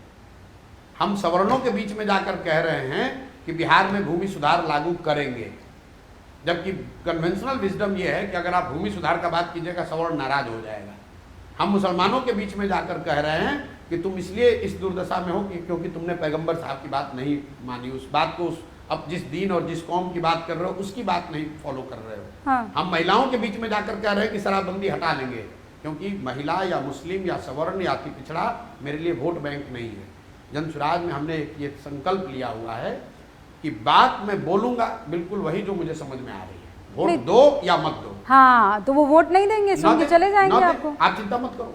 आप क्यों चिंतित हो भाई? हमें वोट हमें नहीं देंगी ना, आप क्यों चिंतित हो रहे हैं? अरे तो मेरा तो सवाल फर्ज बनता है कि सवाल पूछूं मैं। अब ये देखिए भाई, अगर आप कह रहे हैं कि मैं कह रहा हूं कि शराबबंदी में 15 मिनट में हटा दूंगा। हाँ, क्यों हटा देंगे? और बिहार में सबसे बड़ा, इतना बड़ा महिलाओं का जमवाड़ा आज तक किसी दल ने किया नहीं। और वो सारी महिलाओं ने आकर क्या क्या वीडियो निकाली है, मैंने हाथ उठवाकर उनसे पूछवाया, बोलो भाई तुमको लालू नीतीश मोदी का राज चाहिए कि जन स्वराज जनता का राज चाहिए? 70% महिलाएं कह रही हैं हमें जन स्वराज चाहिए। अरे तो ये नहीं कहा कि शराबबंदी पर थोड़ी आपने वोट मांगा उनसे। अरे मैं भाई, सबको मालूम है ना, बिहार में एकमात्र आदमी जो डंके की चोट पे कह रहा है कि अगर जन स्वराज की सरकार बनी 15 मिनट में शराबबंदी उठाकर कूड़ेदान में फेंक देंगे। ऐसा क्यों करेंगे आप? ऐसा इसलिए करेंगे क्योंकि दुनिया में कहीं पर भी इस बात का प्रमाण नहीं है कि शराबबंदी के जरिए समाज का आर्थिक विकास हुआ हो। सिर्फ बिहार की बात नहीं है, देश की बात नहीं, पूरे दुनिया में लोगों ने ट्राई किया, कहीं पर सफलता नहीं मिली। दूसरा जो आधार लोग शराबबंदी का बताते हैं वो बताते हैं महात्मा गांधी की बात, कि गांधी जी ने ऐसा कहा। गांधी जी ने शराबबंदी को सामाजिक प्रयास के तौर पर बताया, सरकारी कानून का जरिया नहीं उन्होंने बताया था। गांधी जी ने ये नहीं कहा कि शराबबंदी लागू करने के लिए कानून बना दो और जो न माने उसको जेल में डाल दो। ये तो ऐसे हुआ कि गांधी जी ने कहा कि शाकाहारी बनो और कल सरकार कानून बना दे कि जो नॉन वेजिटेरियन है उसको जेल में डाल देंगे और फिर गांधी के नाम पर फोड़ोगे। तीसरी बात, बिहार जैसे राज्य में मान लीजिए कि अगर शराबबंदी का एक पैसे का फायदा हो है भी तो फायदा तब होगा ना जब शराबबंदी लागू होगी। शराबबंदी तो लागू है नहीं। शराबबंदी के नाम पर यहाँ शराब की दुकानें बंद हैं, होम डिलीवरी हो रही है। मतलब पटना में वो व्यवस्था है कि अगर आपको किसी स्पेसिफिक ब्रांड की शराब चाहिए तो पूरा बोतल तो आप पियोगे नहीं, आप वो बोतल लेकर आता है, आपको 2 पैक पिलाता है, फिर आपके सामने उस बोतल को सील करता है, फिर अगले दिन वो लेकर आता है, क्योंकि आप ये नहीं चाहते हो कि बोतल आपके घर में पकड़ लिया जाए। बस इस लेवल की होम डिलीवरी है यहाँ पर, शराब की सर्विस है। और इसका नुकसान क्या है बिहार को? सिर्फ शराब के रेवेन्यू से बिहार को करीब 20,000 करोड़ रुपया साल का नुकसान हो रहा है। ये पैसा जा कहाँ रहा है? ये पैसा जा रहा है भ्रष्ट नेताओं के पास, यहाँ के अफसरों के पास, पूरे शराब माफिया के पास। और इस पैसे को ये चैनलाइज कर रहे हैं कहाँ? क्राइम में, पॉलिटिक्स में। और सबसे बड़ी बात, जिस महिला की आपने बात की, ये पूरा चीज़ लागू किया गया महिला एम्पावरमेंट के नाम पर। तो क्या महिलाओं का एम्पावरमेंट हुआ? इसमें टोटल शराबबंदी में अभी 8.5 लाख केस हुए हैं। अभी तक 8.5 लाख केस हुए शराबबंदी में। करीब 6,36,000 के आसपास केस में कॉग्निजेंस लिया जा चुका है कोर्ट में। 1,20,000 से ज़्यादा लोग अभी अंडर ट्रायल जेल में हैं। ये कौन लोग हैं? इसमें ज़्यादातर लोग गरीब, पिछड़े, वंचित, मुस्लिम, दलित हैं, जो कि एक बार फंस गए तब उनकी घर की महिलाएं, उनके घर के परिवार वाले थानों के और कोर्ट के चक्कर लगा रहे हैं। और जितने बड़े लोग हैं, हाँ। जो नीतीश और सरकार में बैठे हुए हैं, अगल बगल उनके बैठने वाले लोग, यहाँ के शराब के सबसे बड़े माफिया वो हैं जो सरकार के सो कॉल्ड बड़े चेहरे हैं। लेकिन मैं एक रिपोर्ट लेकर आई हूँ जिसमें जो Lancet regional health south east Asia journal है, उसमें एक रिसर्च आई है जिसमें बिहार में शराबबंदी के बाद 18 लाख पुरुषों को अधिक वजन या मोटापे से ग्रस्त होने से रोका गया। फिर 21 लाख घरेलू हिंसा के मामले और इससे लोगों की सेहत में सुधार का जिक्र आ रहा है बिहार में शराबबंदी, और ये भी कि बिहार में यौन हिंसा में 3.6% की कमी दर्ज हुई है। ये कहाँ से आ रहा है? भाई लैंसेट की कौन सी स्टडी है, आप इसको भेजिए। लैंसेट बड़ा नाम है, Exactly. मैं उसको सिरे से खारिज नहीं कर रहा हूँ, लेकिन अगर लैंसेट ने बिहार में ऐसी कोई स्टडी करी है, नो स्टडी अबाउट ओबेसिटी, हाँ बस वही पार्ट। देखिए ओबेसिटी का पार्ट ऐसा है, जब मैं उनमें से नहीं हूँ कि ऐसे लैंसेट की कोई स्टडी आएगी मैं उसको कूड़े में डाल दूंगा। नहीं, बिल्कुल वी अंडरस्टैंड कि अगर लैंसेट में कोई बात छपी है तो कुछ ना कुछ उसका आधार होगा, लेकिन जहाँ तक मेरी जानकारी है लैंसेट ने शराबबंदी, इसके प्रभाव या कुप्रभाव को लेकर लैंसेट या उस तरह की किसी स्वायत्त संस्था ने कोई ऐसी स्टडी यहाँ करी नहीं है। नहीं, मेरे पास, मैं आपको बता रही हूँ ना, स्टडी की है the Lancet regional health south east Asia journal में जो पब्लिश हुई है नहीं, ना। वो किस कॉन्टेक्स्ट में छपी है? पहले आप ओबेसिटी की बात है, उसको आप शराब से जोड़ रहे हैं। नहीं, शराब ना पीने की वजह से ओबेसिटी में इतनी कमी आई, ये तो एक बिंदु मैंने पढ़ के सुनाया।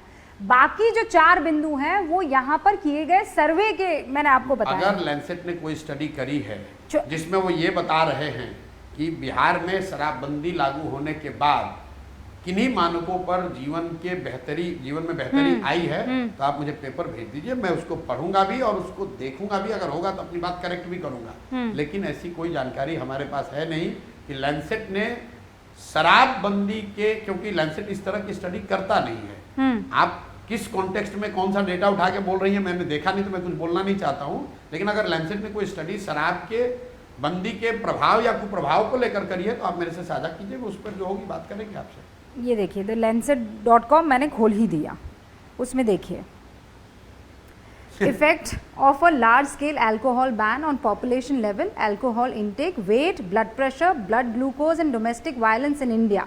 और इस रिपोर्ट का मैं जिक्र कर रही हूँ, आप मुझे भेज दीजिए। हाँ, मतलब ये बिल्कुल पक्की रिसर्च के बाद मैं आपसे ये सवाल वो आपने ठीक कहा, तो लैंसेट की उस रिपोर्ट को देखने दीजिए। अगर उसमें कोई बात पॉजिटिव कही गई, मैंने जो उसकी कमियां हैं वो बताई, हाँ। लैंसेट की स्टडी में अगर कुछ पॉजिटिव होगा तो उसको समायोजित करेंगे। लेकिन ये बात आपकी सही है कि 20,000 करोड़ रुपए का राजस्व में नुकसान हो रहा है। सिर्फ पैसे की बात ही नहीं है, गांव में आप चलिए, मैंने वीडियो ट्वीट्स पे डाले हुए हैं जहां महिलाएं ये कह रही है, जो दलित समाज की महिलाएं हैं, शराबबंदी के नाम पर थाने वाले जाकर उन टोलों से मुसहर समाज की महिलाओं को, पासवान समाज की महिलाओं को बुलाकर अपने थाने में बैठा देते हैं, भैया यहाँ झाड़ू लगाओ। अगर उनको पता चल गया यहाँ शराब का कोई काम कर रहा है, पुरुष तो मिलेगा नहीं, वहाँ के 10 महिलाओं को बुला के थाना में झाड़ू लगाओ, मेरा बर्तन साफ करो, जब तक तुम्हारा हस्बैंड या तुम्हारा बेटा पति सरेंडर नहीं करेगा तब तक थाने में बैठे रहो। और ये ऑन रिकॉर्ड वीडियो मैंने एक दो नहीं, मल्टीपल वीडियो जारी किए हर गाँव में।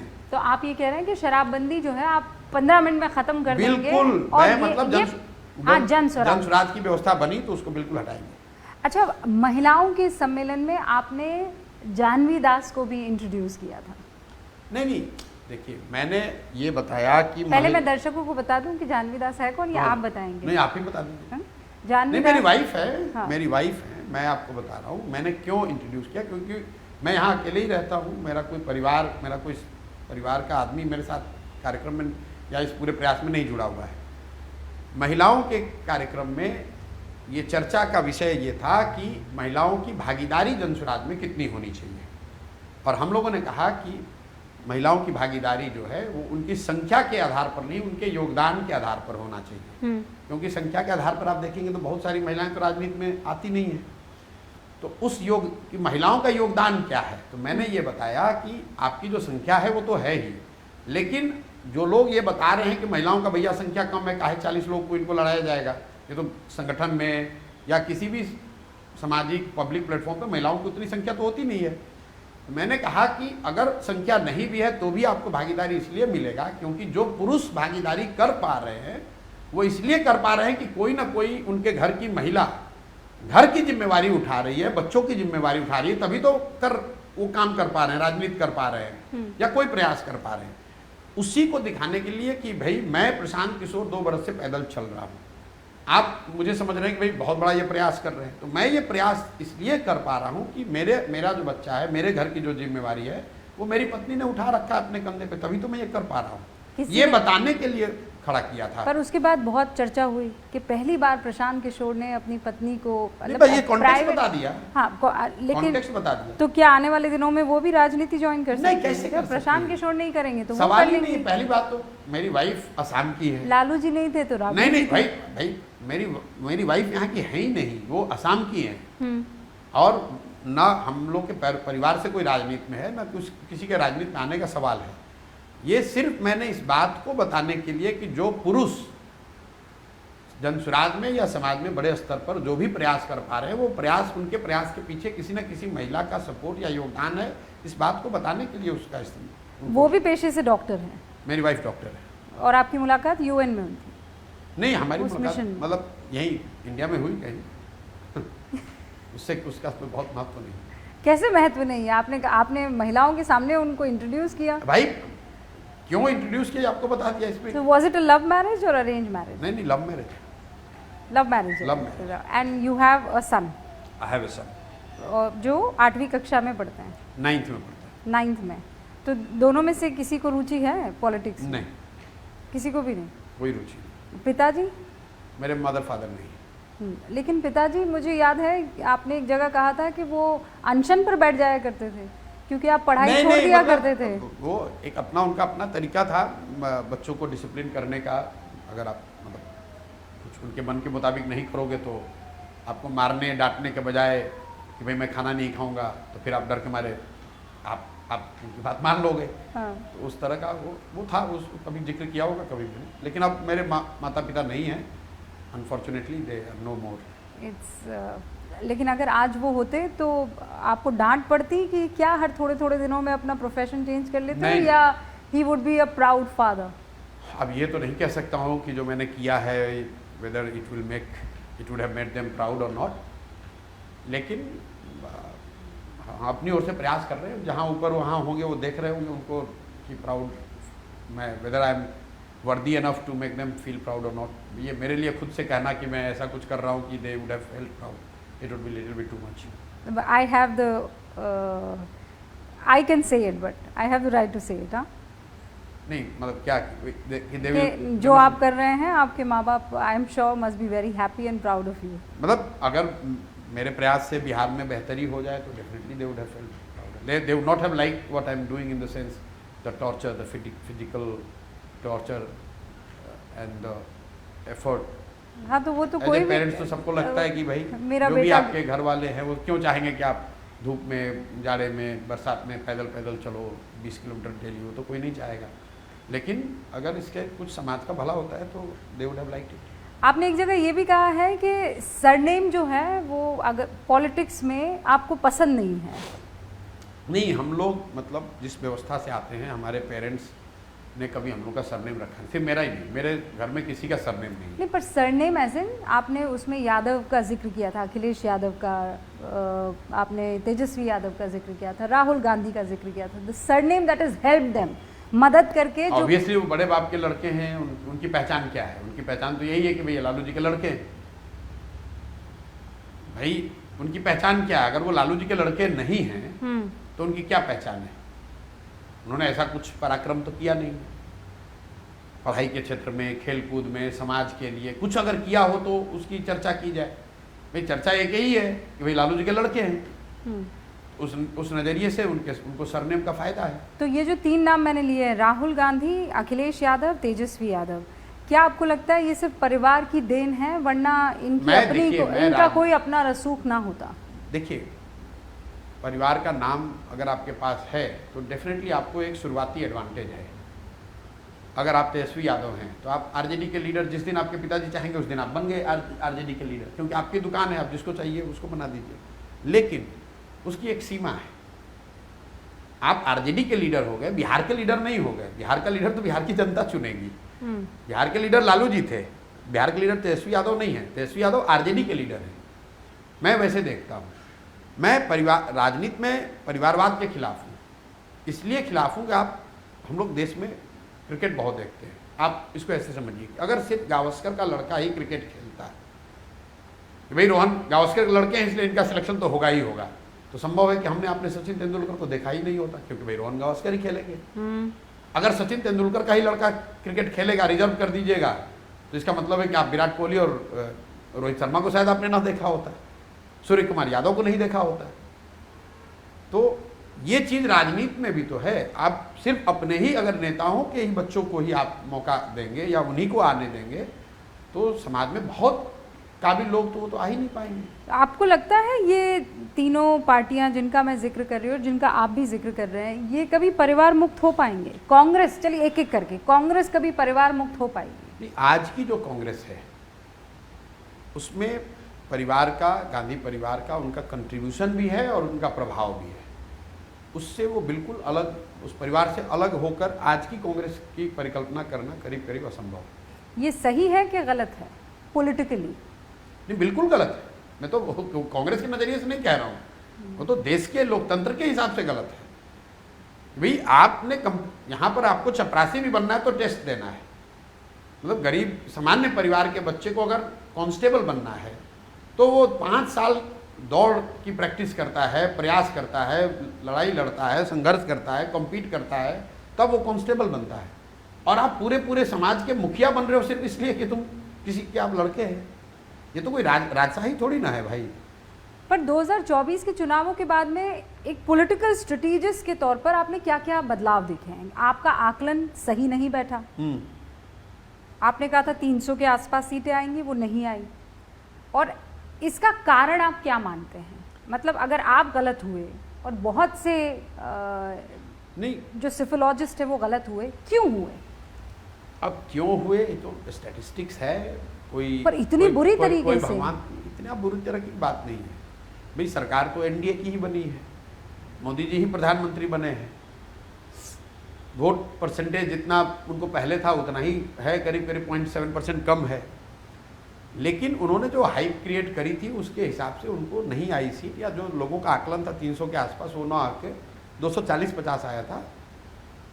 संभव है, इतना बड़ा देश है, फियर फैक्टर आप मान सकते हैं। कुछ लोगों से जांचने परखने में इसलिए गलती होगी कि एक जब बहुत मजबूत सरकार चलती है तो आप क्या एनालाइज करते हैं? जो लोग कहेंगे उसी को तो एनालाइज करोगे, जो डेटा आपके पास आएगा उसी को तो एनालाइज कर सकते हो। कई बार लोग अपना सही मत जो एक्चुअली जाकर वोटिंग बूथ में करने वाले हैं उससे उलट अगर आपको जवाब दे रहे हैं, और वो एक कारण हम लोगों ने देखा जहाँ पर फियर फैक्टर थोड़ा ज़्यादा होता है, जहाँ मजबूत सरकारें होती हैं, बड़ी मजबूत नेता, लोगों को ऐसा डर होता है कि अगर कोई जाने कि मैं विरोध में हूँ तो मेरा कोई नुकसान हो सकता है। हो ना हो, एक परसेप्शन की बात है। अगर उनको लगे तो शायद मुझे लग रहा है कि बहुत बड़ी संख्या में जो सर्वे करने वाले लोग हैं वो इसलिए गलत उनका आकलन हुआ, क्योंकि कहीं ना कहीं जो डेटा का इनपुट है, जहाँ से डेटा आया वहाँ पर लोगों ने उनको जानकारी दी कि हमने बीजेपी को ही वोट दिया है। तो ये जानकारी डेटा सिलेक्शन सिफोलॉजिस्ट और स्ट्रेटेजिस्ट के तौर पर तो ठीक थी, पार्टी की तरफ से अब ये तो बड़ा उनका खेला काम हुआ। है। आपने रीड तो किया ही नहीं, होगा, ऑब्जर्व तो किया ही होगा। देखिए, कॉम्प्लिसेंसी हो सकती है कि हम तो जीतेंगे ही, आपस की उनके प्रयास में कमी रही हो, टिकटों के सिलेक्शन में कमी रही हो, 10 साल का एंटी इनकम्बेंसी भी रहा है, ऐसा तो है नहीं। पिछले 10 साल से चीज़ें तो दिख ही रही हैं कि भाई मोदी जी की अपनी पर्सनल पॉपुलैरिटी, उसकी इंटेंसिटी कम हुई है। जो लोग पहले 14 में जीत कर आए थे, अब उनका 10 साल लोगों ने देख लिया, उनका जीवन में उनका कोई परिवर्तन नहीं आया, तो वो एंटी इनकम्बेंसी नेचुरल उनके खिलाफ रही। बावजूद इसके लोग वोट दे रहे हैं, उनको दे रहे थे, या दिया भी, अभी भी दिया है। 36% लोगों ने वोट तो दिया ही है। तो कहीं ना कहीं उनको देखने समझने की ज़रूरत है। अब मुझे ये बताइए कि आपको क्या लगता है, क्योंकि आप तो देख ही रहे हैं सारी चीज़ें, बिहार में आपका फोकस है, इट्स अ डिफरेंट थिंग, लेकिन राष्ट्रीय पटल पर मैं देखूं, क्या बीजेपी का सूरज अब ढलता हुआ दिख रहा है आपको? बात ढलने और चमकने की नहीं है। बीजेपी, मैंने ये पहले भी कहा, उसको लोग कई बार गलत कॉन्टेक्स्ट में देखते हैं, कि जहाँ तक मैं समझता हूँ कि बीजेपी हारे जीते स्वाभाविक है, चुनाव है, लोकतंत्र है, आप हारोगे ही हारोगे, ऐसा तो है नहीं, कोई हारेगा नहीं चुनाव। लेकिन राजनीति जो है, बिहार देश की राजनीति की धुरी जो है वो अभी आने वाले 10, 20, 25, 30 साल तो भाजपा ही रहने वाली है अभी भी। हाँ, क्योंकि ये पहले भी रहा है। 1950 से लेके 90 तक पूरे देश की राजनीति की धुरी जो थी वो कांग्रेस थी। आप कांग्रेस के पक्ष में होते थे या कांग्रेस के विरोध में होते थे, आप कांग्रेस के खिलाफ आंदोलन करते थे या कांग्रेस के पक्ष में खड़ा होते थे। उसी तरीके से अब आने वाले कुछ समय में कम से कम 25-30 साल तो मैं देखता ही हूँ, क्योंकि एक बार जब देश के स्तर पर आप इतना 30% से ज़्यादा वोट अगर आपको इकट्ठा हो जाए तो वो इकट्ठा भी एक दिन में नहीं हुआ है और वो एक दिन में जाएगा भी नहीं, वो लंबे प्रयास की ज़रूरत है। तो मैं ऐसा नहीं देखता हूँ कि कोई मतलब बीजेपी कल इवेपोरेट हो रही है या ख़त्म हो रही है, ऐसा नहीं होगा। क्या बाउंस बैक कर सकती है? बिल्कुल, कोई भी अगर बाउंस बैक का आप मतलब आने वाले राज्यों के चुनाव में अगर बीजेपी अच्छा करेगी लोग भूल जाएंगे 240 वाले। बताइए ना, आने वाले चुनावों का आकलन क्या है पीके का? कोई आकलन इस बार आप आकलन करेंगे ही नहीं? नहीं, कोई आकलन नहीं। आकलन बस इतना ही है कि अभी से लेकर पहले जो 2.5 साल हैं इस सरकार के, उसमें 8 से 9 राज्यों में, महत्वपूर्ण राज्यों में चुनाव होने हैं, स्टार्टिंग विद JNK, फिर हरियाणा, महाराष्ट्र, दिल्ली, झारखंड, बिहार, उसके बाद बंगाल, तमिलनाडु और असम। इन राज्यों में अगर आधे से ज़्यादा राज्यों में बीजेपी चुनाव नहीं जीतती है तो उनको आगे तकलीफ आ सकती है। अच्छा, मैं जम्मू कश्मीर में क्या स्थिति दिखती है? अब मुझे नहीं मालूम, ये नहीं मालूम। मैं तो बिल्कुल ही यहाँ पे मतलब लोकसभा चुनाव वगैरह में तो फिर भी हम लोग कुछ आगे अगल बगल देखते, तो मुझे तो अभी आज अगर पूछोगे दिन में आज क्या खबर देश में घटना घटी है, हाँ, वो भी नहीं पता। अच्छा, हरियाणा के चुनाव जो हैं वो मैं कोई भी प्रेडिक्शन नहीं, पोस्टपोन हो गए हैं 1 अक्टूबर की जगह। हाँ, मैं आपको बता देती हूँ। अच्छा, कि अब वो 5 अक्टूबर, क्योंकि बिश्नोई समाज जो है उनका एक बहुत बड़ा पर्व आने वाला है, आसोज अमावस्या, तो बीकानेर में उनका मेला पड़ता है। दिखाता है कि इलेक्शन कमीशन कैसे काम करता है। ये बड़ा आपका आरोप है, आपको लग रहा है? तो पहले भी मैंने कहा है कि मतलब इलेक्शन कमीशन तो वही करेगा जो मतलब जो सत्ता में बैठे हुए लोग चाहेंगे वो होगा।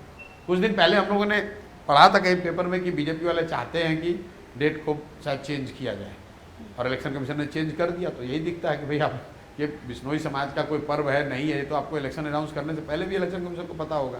लेकिन अब बीजेपी ने कहा है कि चेंज करो या चेंज होना चाहिए, तो चेंज हो गया। तो ये आप आरोप, इसीलिए तो आरोप लगते हैं। ये आरोप जो आप लगा रहे हैं, ये आपने उस साइड बैठकर देखा है? इसलिए नहीं देखा है, मैंने देखा है, जैसे बंगाल वगैरह के चुनाव में देखा है कि election commission at times appears to be working as an extension of the ruling party. नहीं, ये तो रूलिंग पार्टी के साथ काम करते हुए आपने ये चीज देखी है? हाँ, जैसे रूलिंग पार्टी मतलब जो देश की रूलिंग पार्टी है। नहीं, पर उनके लिए आप काम कर रहे हो तब आपने देखा है? नहीं, तब मैं तो रूलिंग पार्टी के साथ काम कहाँ किया। मैं तो जब बीजेपी के साथ काम कर रहा था तो कांग्रेस रूलिंग पार्टी थी। हाँ।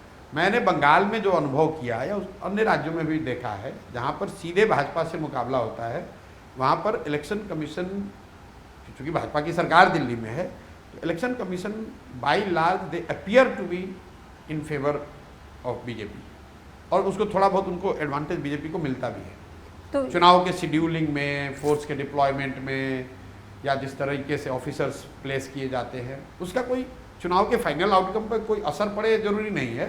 लेकिन ये जो थोड़ी बहुत मैनेजमेंट ऑपरेशनल सपोर्ट जो है वो दिखता है कि इलेक्शन कमीशन उन मतलब जो रूलिंग पार्टी देश में उनके साथ। और ईवीएम?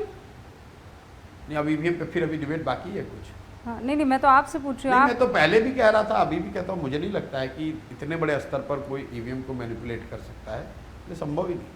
मतलब आपको भरोसा है ईवीएम? आज नहीं, मैं 5 साल से कह रहा हूँ, इसलिए नहीं कि आज तो कई लोगों को भरोसा हो गया है। मैं पहले से भी कह रहा हूँ ये संभव नहीं है कि आप लाखों ईवीएम सिस्टमेटिक तरीके से मैनिपुलेट कर दें और वो बात बाहर ना आए।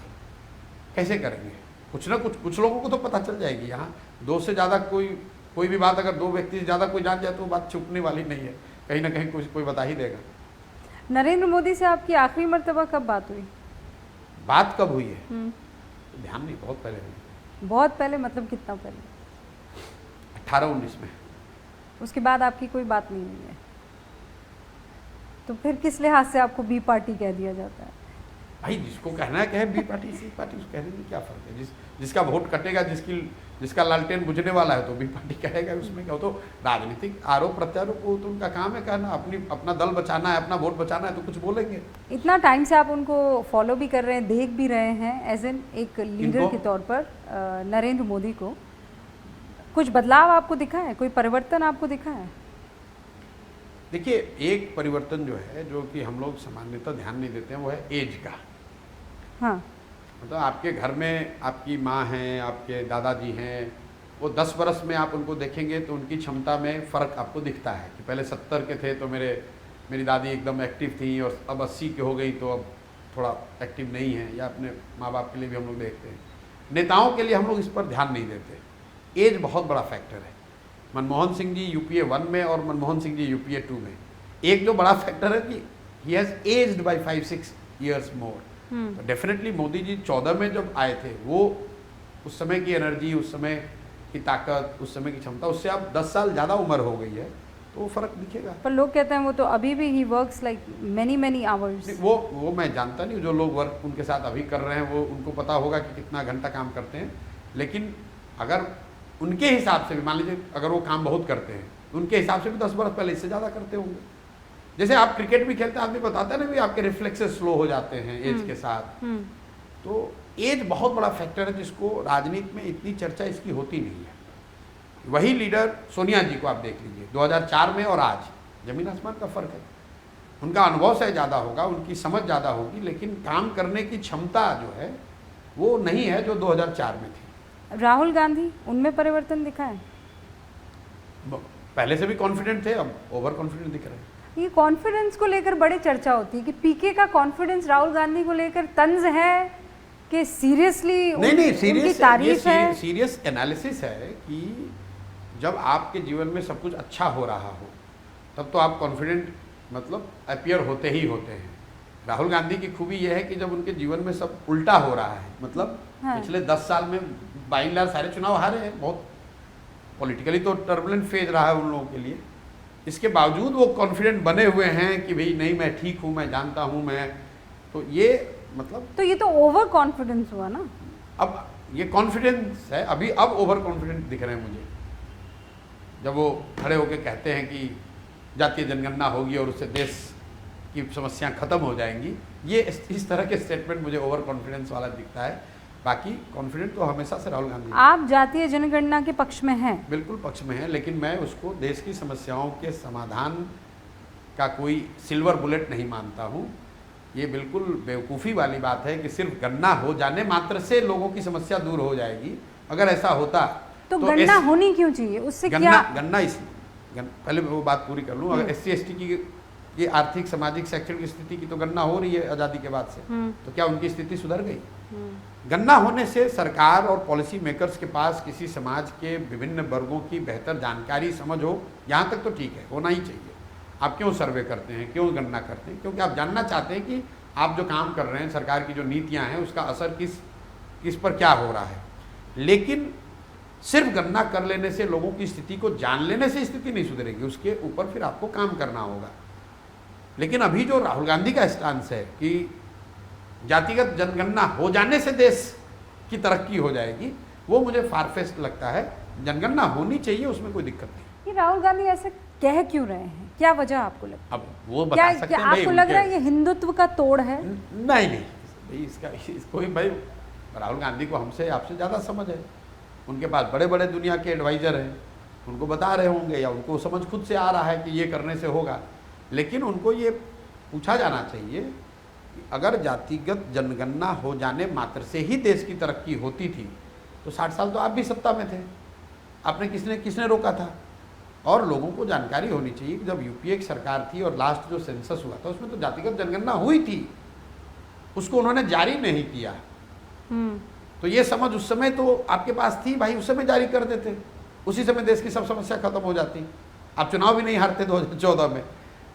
और मान लो अभी ध्यान आया, अभी आप नई डिस्कवरी आपकी है, तो अब तो कम से कम 3-4 राज्यों में कांग्रेस की सरकारें हैं, तो वहाँ पर जातिगत जनगणना करा दें और कराकर मान लीजिए कि कर्नाटक में, तेलंगाना में, हिमाचल में सारी समस्याएं खत्म हो जाए, समाज ज़्यादा समतामूलक बन जाए, लोगों की तरक्की हो जाए, तो पूरा देश झुककर सलाम करेगा राहुल गांधी को। तो उन्हें तुरंत इन तीनों राज्यों में करा देना चाहिए।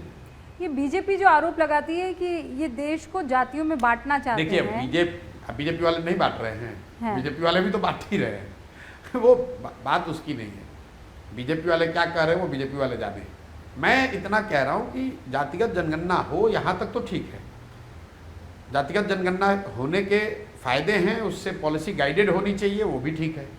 लेकिन जनगणना हो जाने से देश की समस्या खत्म हो जाएगी, ये कहना ओवर स्टेटमेंट है। अब जम्मू कश्मीर में चुनाव है, 370 पर नेशनल कॉन्फ्रेंस कह रही है कि हम आएंगे तो उसे हटा देंगे। मतलब 370 तो देश की पार्लियामेंट का मुद्दा है, वो तो सिर्फ जम्मू कश्मीर के विधानसभा का मुद्दा नहीं है।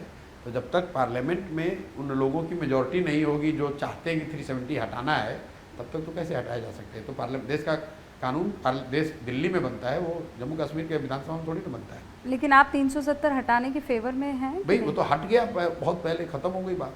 हाँ, लेकिन आप उसके पक्ष में बिल्कुल थे। पक्ष में। कुछ ऐसे और फैसले थे जिनके पक्ष में आप हैं कि विपक्ष में? अगर मैं आपसे एक एक करके, किसान जो कानून आए थे, आप उनके पक्ष में थे कि उनके नहीं, वो तो मुखालिफत थी? मुखालफत। सीए एनआरसी सीए के मुखालफत में रहे हम। तो हमने यहाँ हंगामा मचाया, जदयू को पार्टी छोड़ी, जाकर बंगाल में भाजपा के खिलाफ कैंपेन किया सीए एनआरसी, क्योंकि सीए एनआरसी का ओरिजिन लोगों को समझ में नहीं आता है।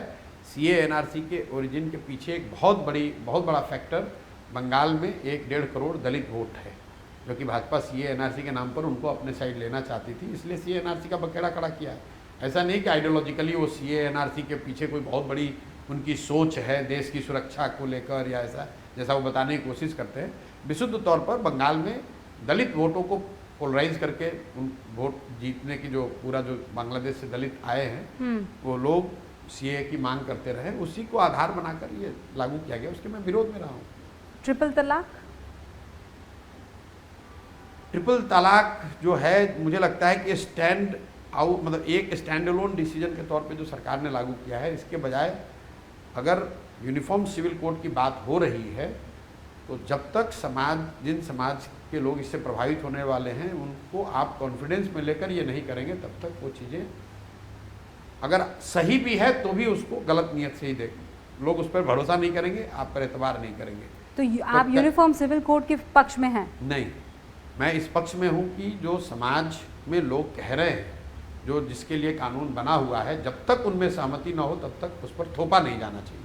तो फिर आपको लगता है सहमति बन पाएगी यूसीसी को लेकर? देखिए, देश में बहुत बड़ी चीज़ों पर सहमति बनाने के, जैसे जीएसटी को आप ले लीजिए, कई बार हम लोग, चूंकि ये राजनीतिक मुद्दा है यूसीसी, तो इतना हंगामा करते, किसी ने नहीं देखा कि जीएसटी पर 20 साल तक चर्चा हुई, तब जाकर सहमति बनी। मोदी जी खुद जीएसटी के विरोध में थे और मोदी जी के शासनकाल में जीएसटी पर कॉन्सेंसस बनाया गया।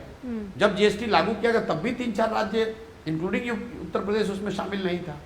तो अगर आप जीएसटी पर कॉन्सेंसस बनाने के लिए 15 साल 20 साल का प्रयास कर सकते हैं, उसमें अमेंडमेंट्स कर सकते हैं, लोगों की भावनाओं को जोड़ सकते हैं, तो यूनिफॉर्म सिविल कोड अगर लागू करना है और उसमें 20 करोड़ लोगों की जनता को, 20 करोड़ समाज के 20 करोड़ लोगों को उसमें कुछ ऑब्जेक्शन है, तो आपको प्रयास करने की जरूरत है, उसके ऊपर जबरदस्ती थोपिए मत। पर एक पर्सन, एक सिटीजन होने के नाते आपको क्या लगता है यूसीसी? अगर सबकी कानून वो लागू होना चाहिए जो देश के सभी वर्गों को मान्य हो। बात सिर्फ यूसीसी की नहीं है, चाहे सीए हो या यूसीसी हो या वक्फ बोर्ड का भी मामला चल रहा है। मतलब आप जबरदस्ती, दिक्कत यह है कि आप जबरदस्ती मत थोपिए किसी पर।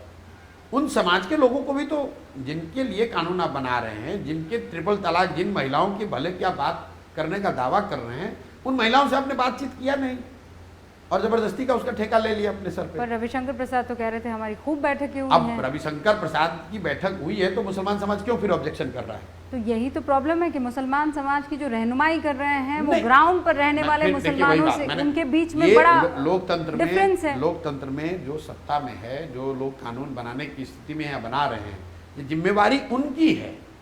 मोदी जी ने अपने शब्द में किसानों के कानून पर क्या कहा कि शायद हमारे प्रयास में कमी रह गई, इसके लिए मैं माफी मांगकर इसको वापस ले रहा हूँ। तो अगर आप ये किसानों के लिए कह रहे हो तो मुसलमानों के लिए क्यों नहीं कह रहे हो भाई?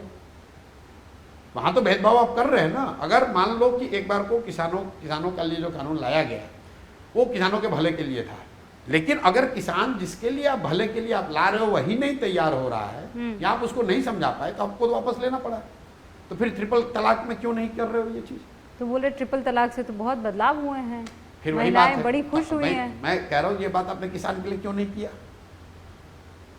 लैंड एक्विजिशन को लेकर जो कानून था उसको भी आप बदलना चाहते थे, क्यों नहीं उस पर करके दिखा दिया? अगर आप किसी धर्म विशेष, जाति विशेष को पर जबरदस्ती कानून थोपेंगे तो रिएक्शन होगा ही होगा, और वो लोकतंत्र के लिए अच्छा नहीं है, देश के लिए अच्छा नहीं। वन नेशन वन इलेक्शन पक्ष में है, होना चाहिए, क्योंकि उससे एडमिनिस्ट्रेटिव और ऑपरेशनल चीज़ें थोड़ी बेहतर होंगी। लेकिन अब आपकी हवा लग रही है तो आपने वन नेशन वन पोल की बात कर दी। अभी आपका हवा थोड़ा बिगड़ गया तो जिन राज्यों का चुनाव एक दिन में हो सकता है उसको आप 6 दिन में 6 चरण में करा रहे हो। अब वन नेशन वन पोल का एडवांटेज खत्म हो गया। वन नेशन वन, देखिए काम कुछ भी कीजिए उसके पीछे नियत क्या है ये भी तो लोग देखेंगे। आप ट्रिपल तलाक की बात कर रहे हैं लेकिन लोग नियत भी तो देख रहे हैं आपकी। भाई मुसलमानों की लिंचिंग हो रही है, आप कुछ बोल नहीं रहे हो और कह रहे हो कि हम आपकी महिलाओं के आज़ादी के लिए ट्रिपल तलाक हटा रहे हैं, तो दोनों बात नहीं विश्वास करेंगे ना लोग। तो ये कह रहे लिंचिंग तो पालघर में साधुओं की भी होती है। भाई किसी की लिंचिंग हो लेकिन अगर आप उस पर एक शब्द बोलते नहीं हैं उससे तो कम्युनिटी का विश्वास खत्म होता है ना। तो उन्होंने कैसे आपको कोई कम्युनिटी का आदमी आपको रहनुमा मान लेगा जब कम्युनिटी पर संकट आता है, जब उनके घरों पर बुलडोजर चलता है, जब उनके लोगों को की मॉब लिंचिंग हो रही है, उस समय आप कुछ बोलते नहीं हैं, उस पर कोई प्रभावी कदम नहीं उठाते हैं। फिर आप बैठकर कमरे में कोई दूसरा कानून उनके भले के लिए बना भी रहे हैं तो लोग भरोसा कैसे करेंगे। तो आपको लगता है कि ये दूरी और हो गई है मुसलमानों और मोदी के बीच में, या ये कभी पट भी पाएगी? नहीं, मुझे नहीं लगता है कि वो इतनी आसानी से पटने वाली है। इसलिए नहीं कि कोई ये यूसीसी का मामला है या वक्फ बोर्ड का मामला है, ये आइडियोलॉजिकल लड़ाई है और कहीं ना कहीं भाजपा भी ये दूरी को रखना ही चाहती है। ऐसा नहीं है कि उनको पता नहीं है, तो भाजपा भी ये दूरी बना के रखना चाहती है क्योंकि उनको हिंदुओं को बताना है कि हम इनके विरोध में, हिंदुओं के उस सेक्शन को वो अपीज कर रहे हैं जो कि एंटी मुस्लिम बात सुनना चाहता है या एंटी मुस्लिम बात करना चाहता है। तो कोई ऐसी पार्टी जो इन दोनों को साथ लेकर चल रही है, क्योंकि कांग्रेस पे ये आरोप लगते हैं कि एंटी हिंदुत्व जा रही है। देखिए कौन ऐसी पार्टी है, नहीं है वो बात। इस देश में हिंदू मुसलमान साथ में ही रह रहे हैं, रात से नहीं रह रहे हैं। We have the second largest Muslim population in the world, only after Indonesia we are the second largest. कुछ दिन में शायद फर्स्ट भी हो जाएंगे। तो इतनी बड़ी कौम को आप बिल्कुल साइडलाइन करके नहीं चल सकते हैं।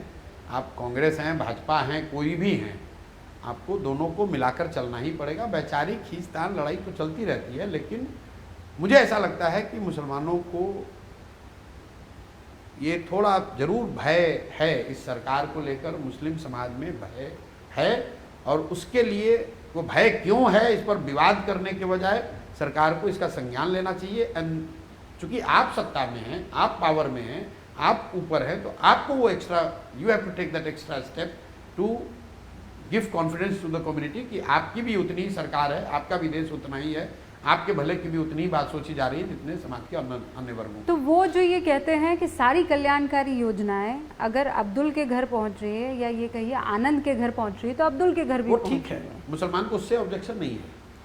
मुसलमानों को ऑब्जेक्शन इस पर है कि जब आप वक्फ बोर्ड पर अमेंडमेंट करते हो तो उनको कॉन्फिडेंस में नहीं लेते हो। मुसलमानों को ऑब्जेक्शन इस पर है कि आप सीए एनआरसी ला रहे हो तो उसको एक सिर्फ मुस्लिम को उसमें से हटा रहे हो। मतलब सीए एनआरसी का आप कानून लाते लेकिन उसमें सिर्फ मुस्लिम कुछ हटा दिया, वो गलत है ना। क्योंकि पड़ोसी मुल्क जहाँ से ला रहे हैं वो सारे के सारे मुस्लिम हैं, मुस्लिम बहुल हैं, तो इनफैक्ट इस्लामिक कंट्रीज हैं। नहीं, तो इसलिए वो जब कोई मुस्लिम समाज का आदमी लिंच किया जाता है और उस पर आप स्टेटमेंट नहीं देते हो तब मुसलमानों को दिक्कत है, उससे दिक्कत है। ऐसा नहीं कि पीछे के राज्यों में कभी मुसलमानों के साथ कोई गलती नहीं हुई है, दंगे नहीं हुए, लोग मरे नहीं, लेकिन खाना पूर्ति के लिए ही सही, कम से कम सरकार में होने के नाते आपको बोलना तो है।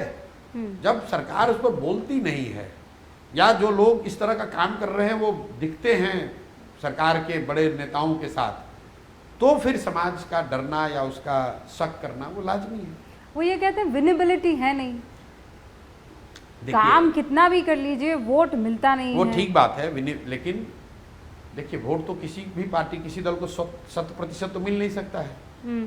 जिस कांग्रेस ने इस देश को आज़ाद कराया या आज़ाद कराने का दावा करते हैं, वो भी जब चुनाव हुआ उनको 100% वोट तो मिला नहीं।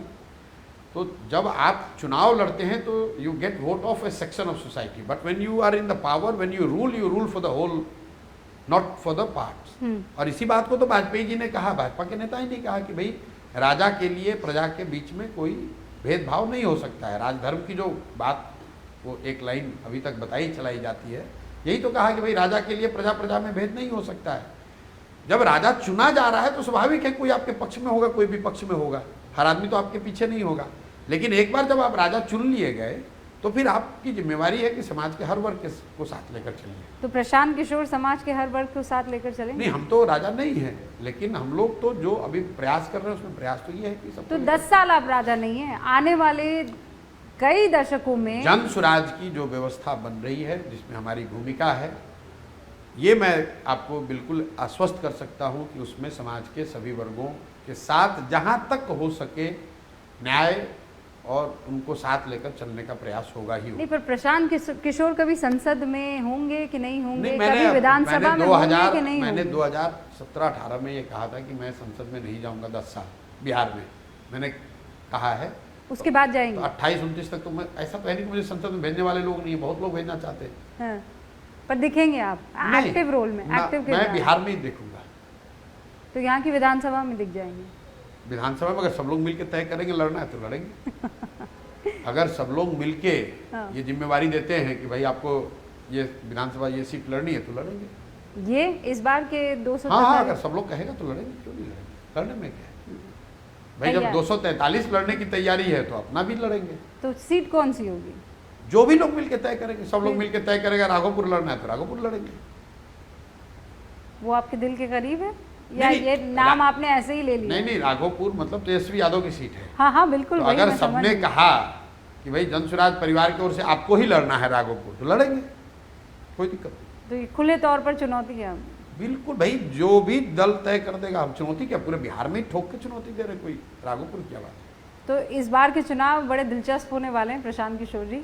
नहीं, दिलचस्प इसलिए होने वाले हैं कि बिहार से आपको वो व्यवस्था दिखेगी, उस राजनीतिक व्यवस्था का जन्म और उदय होता हुआ दिखेगा जो शायद चुनाव के रिजल्ट आने तक लोग स्वीकार करने को तैयार न होंगे कि नहीं ये तो हो नहीं सकता है, लेकिन वो होगा। आपको हमारी तरफ से खूब सारी शुभकामनाएं। बहुत बहुत धन्यवाद। बहुत बहुत धन्यवाद। तो ये थे प्रशांत किशोर, हर मुद्दे पर दिल खोलकर, जी खोलकर अपनी बात रखी है और तैयार है बिहार की इस सरजमी पर पॉलिटिकल शुरुआत के लिए। देखते रहिए न्यूज़ 18 इंडिया।